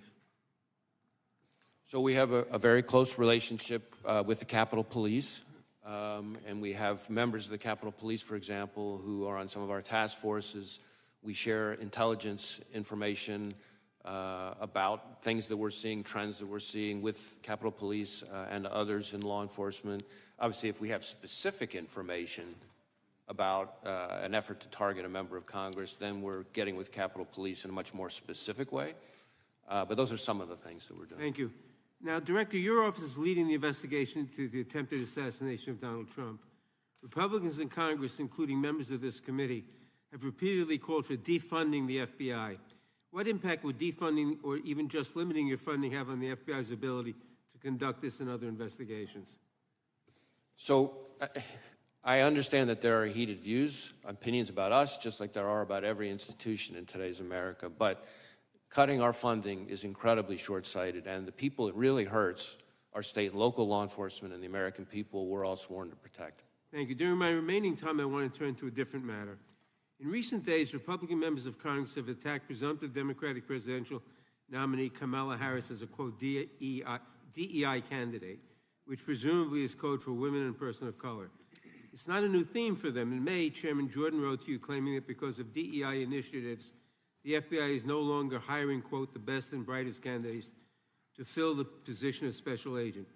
With my remaining time, Director Ray, can you please answer the following questions? Is it true that hiring women and people of color means that FBI is no longer hiring the best and the brightest to serve as law enforcement officers? Is there any evidence that women and people of color are less effective in law enforcement roles? And what message does it send to prospective applicants when their leaders demean them and make judgments about them based solely on their race or gender? Witness may respond. So any notion that we have lowered our standards, our hiring standards, is just not accurate. In fact, our standards are as competitive and selective as ever. We have tens of thousands of people applying, and our selection rate is about 3.1%, which is more selective than just about any university in the country. And most of our applicants, I think something like 50% of them are coming from military or law enforcement backgrounds. About 50% of them also have advanced degrees. The average age is around 31, which means they're bringing a wealth of personal and professional experience when they arrive. And to suggest that those people, because of efforts related to diversity or anything like that, are less qualified, frankly, is not at all consistent with what I see, having visited all of our field offices and seen these young people in action, and I think is an insult to those hardworking men and women who've signed up to dedicate their lives for this country. Thank you, Director. I yield back. Gentleman yields back. Director, let me go back to where Mr. Bishop was. Tell me about the drone. You act like you wanted to fill us in on that. Fill us in. So we have recovered a drone that the shooter appears to have used. It's being exploited and analyzed by the FBI lab. The drone was recovered in his vehicle. So at the time of the shooting, the drone was in his vehicle with the controller. In addition, our investigation has uncovered. Do you know what time of day he flew it, and if he flew it on the day of the shot? Yeah. Oh, I'm sorry. Go ahead. So in addition, it appears that around 3:50 p.m., 4 o'clock in that window, on the day of the shooting, that the shooter was flying the drone around the area 2 hours. for about 11 minutes. I want to be clear, but when I say the area, not over the stage and that part of the area itself, but I would say about 200 yards, give or take, away from that. We think, but we do not know. So again, this is one of these things that's qualified because of our ongoing review, that he was live streaming, viewing the footage from that, again, about 11 minutes in around the 3:50, 4 o'clock p.m. range. 2 hours before, he's flying a drone in the vicinity of the route. About 200 yards away, yes. 200 yards. Okay, that's important information. What about the bombs that we've heard about in the shooter's car? So again, the FBI lab is exploiting those explosive devices. Yep. We've recovered 3 devices, 2 in his vehicle and 1 back in his residence. Are these what you would call, your experts would call sophisticated operations, or this? I don't know. That's what I've been told by people who have some understanding of this area. Yeah, I think it's.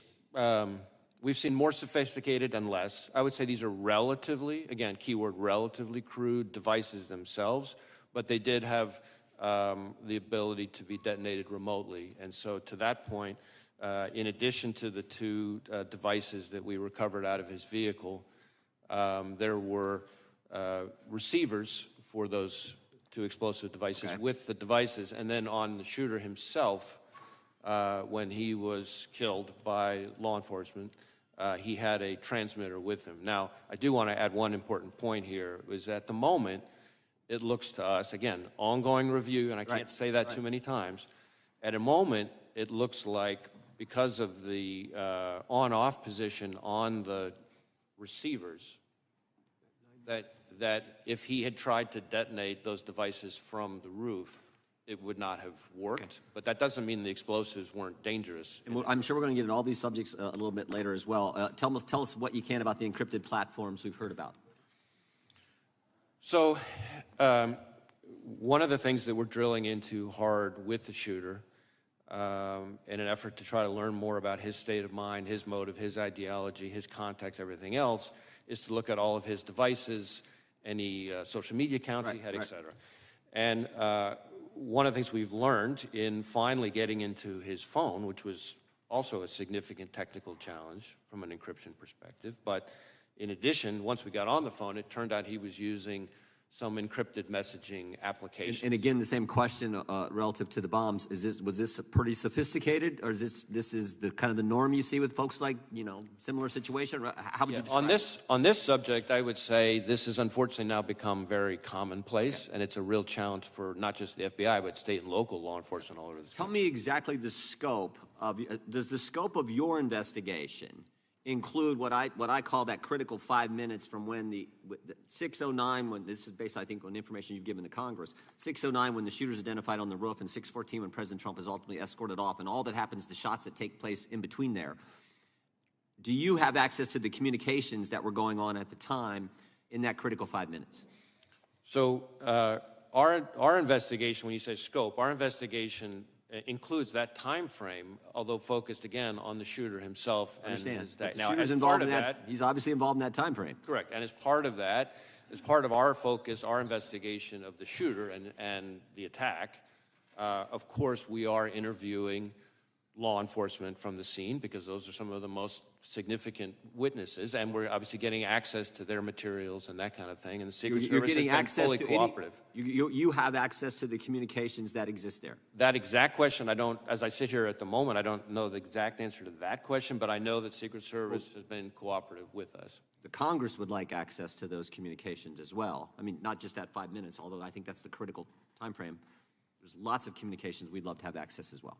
I see my time is up, and they have called votes on the floor. I think there are about 6 minutes left in votes, so the committee will stand in recess until approximately 10 minutes after votes conclude on the House floor. The committee will come to order. The chair recognizes the gentlelady from California for 5 minutes. Thank you, Mr. Chairman, and thank you, Director Wray, for being here with us today. Before I ask anything, let me just echo the comments made by others, especially the ranking member, decrying the state of political violence in this country. It's completely unacceptable. We have a democratic system that allows for us to disagree, but not to take those disagreements to violence. That's what we have elections for. And I want to also thank you and all of the FBI for the work that you do, and frankly, the abuse, unwarranted abuse and criticism that have been directed to you by conspiracy theorists and others.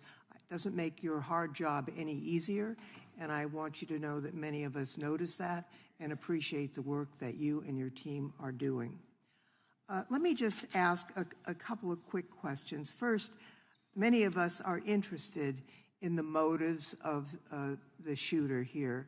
When it's an assault on a political figure, you immediately assume there's a political motive, and that may be the case here. We don't know yet. But I was interested in what you're seeing on his phone.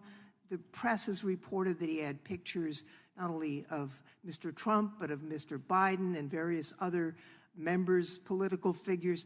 Can you discern, was there an element of mainly Republicans, maybe Democrats? Was it all over the board? Can you enlighten us about that?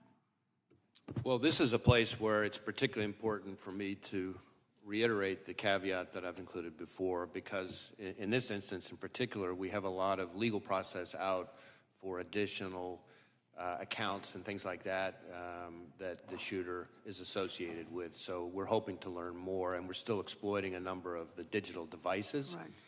Right. I think it's fair to say that we do not yet have a clear picture of his motive. And I think it's important for me to explain, because I understand, of course, why everybody wants to know the answers to those questions. Often in an investigation, from interviewing people that the subject was in close contact with, looking at the individual's social media accounts, messages, often things, physical evidence in the person's residence. You might see a manifesto, things like that. We're not seeing that yet, but we are digging in hard because this is one of the central questions for us. What I can say is that the shooter appears to have done a lot of searches of public figures in general, but so far we're seeing kind of news articles and things like that, and so the images that have been reported about, really what we're talking about there are when you do a news search of an article, the image appears in the cache, as opposed to like a search for that specific individual. But again, I really want to be clear that that's a place that we're doing a lot of work right now, and some more to come on that. Well, I thank you for that clarification. We're interested also in the role of access to weapons when it comes to this terrible crime. The shooter used a semi-automatic rifle, really a weapon of war, that sadly has also been used in mass shootings around the country, including in my own district. It seems to me that the assault weapons ban that was once in place has to be a part of the national answer to curbing the epidemic of gun violence in America. I wonder if you could, with your help, Director Wray, understand a few aspects of the investigation.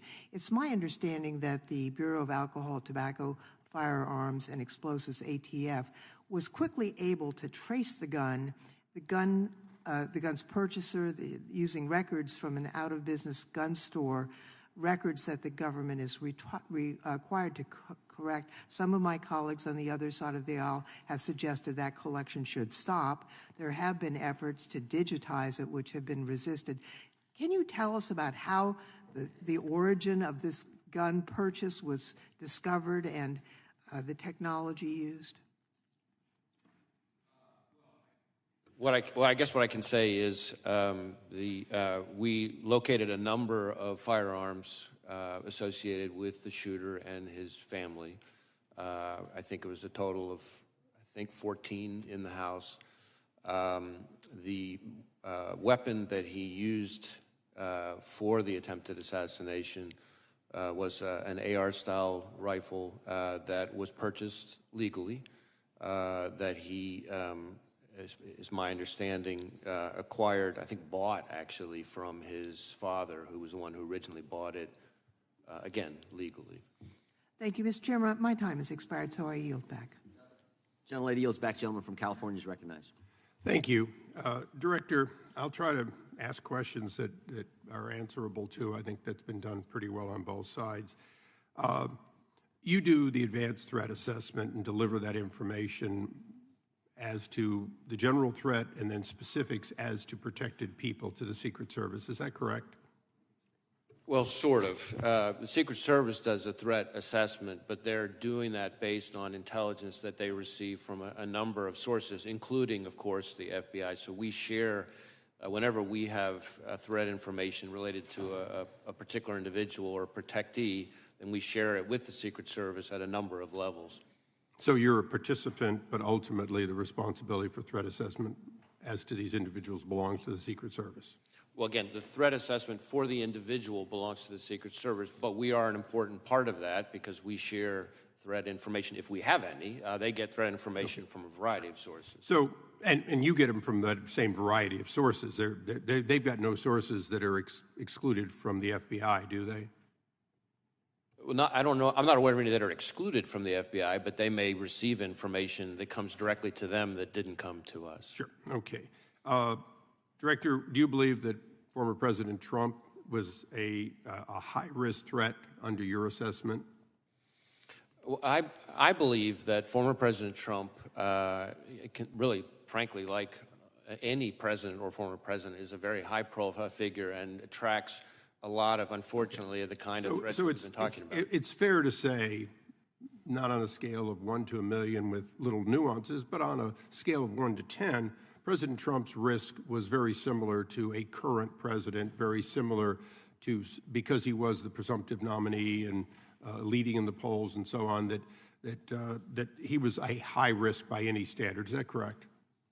Certainly, there's a reason why he has so much protection around him. Okay. Robert F. Kennedy Jr., the son of assassinated senator and the nephew of an assassinated president, would you say he was also, as a presidential candidate, at significant risk? Again, I think any presidential candidate raises some level of risk. It might vary from candidate to No, but it's clearly a risk. Okay. In a nutshell, the day before this attack, President Trump was documented not to have gotten on multiple occasions from the Secret Service what they asked for. The day after, it looks like they're getting more. The day before, RFK had been denied by the president multiple times, Secret Service protection. The day after, he now has it. So now my question is the actions of a 20-year-old with a lone gunman on a roof sufficient to change the risk assessment in your mind for President Trump and RFK, or are we just realizing the threat that was always there and being more appropriate in matching it? And I know that's a little vague, but you've been at this for a long time. Hindsight is 20/20. Now that we have hindsight, is it fair to say that giving Robert F. Kennedy Jr. security, upping the security, including drones, overhead support for the president, former president, these are all things that in hindsight should have been done the day before? Well, let me try to answer your question this way. Of course, as I said, the assessments of the level of security to be provided to individual protectees. No, I understand it's a Secret Service decision. But what I would say to you is that, and I've been saying for quite some time, including in front of committees of this Congress, that we are in an elevated threat. We have been for some time. And that comes from a variety of quarters. It is, quite frankly, a dangerous time to be a prominent public official. And in regards to that, the other side has spent a lot of time talking about what people on the right have said. But there was an attempted assassination on a Supreme Court justice. We have had the highest-ranking senator on the other side of this body saying that there were actions, that they were accountable. We have had multiple members of Congress in both the House and the Senate berating the character of members of the Supreme Court as a result of their decisions made, both, sometimes 6-3, sometimes unanimous, whatever. Are those comments, not any one of them, but are those comments and the generation of that sort of, oh, this guy's bad for democracy, this Supreme Court justice is a threat to democracy, is that the kind of thing that raises the threat level, and would you caution against that? Well, I do believe that we've seen an increase in threats of violence, which, again, that's the FBI's lane, not rhetoric, no matter how despicable or heated it is, but violence and threats of violence. We have seen an uptick in threats towards judges, among other prominent public officials, including, as you say, a case that we helped investigate involving a threat to a sitting Supreme Court justice. An attempt. An attempt. Yeah, thank you. Right. And I think it's a reflection of a broader phenomenon that we are seeing in this country where people, again, very passionate, I respect that, very angry, I respect that, but there's a right way and a wrong way to express yourself when you're angry. And violence and threats of violence just can't be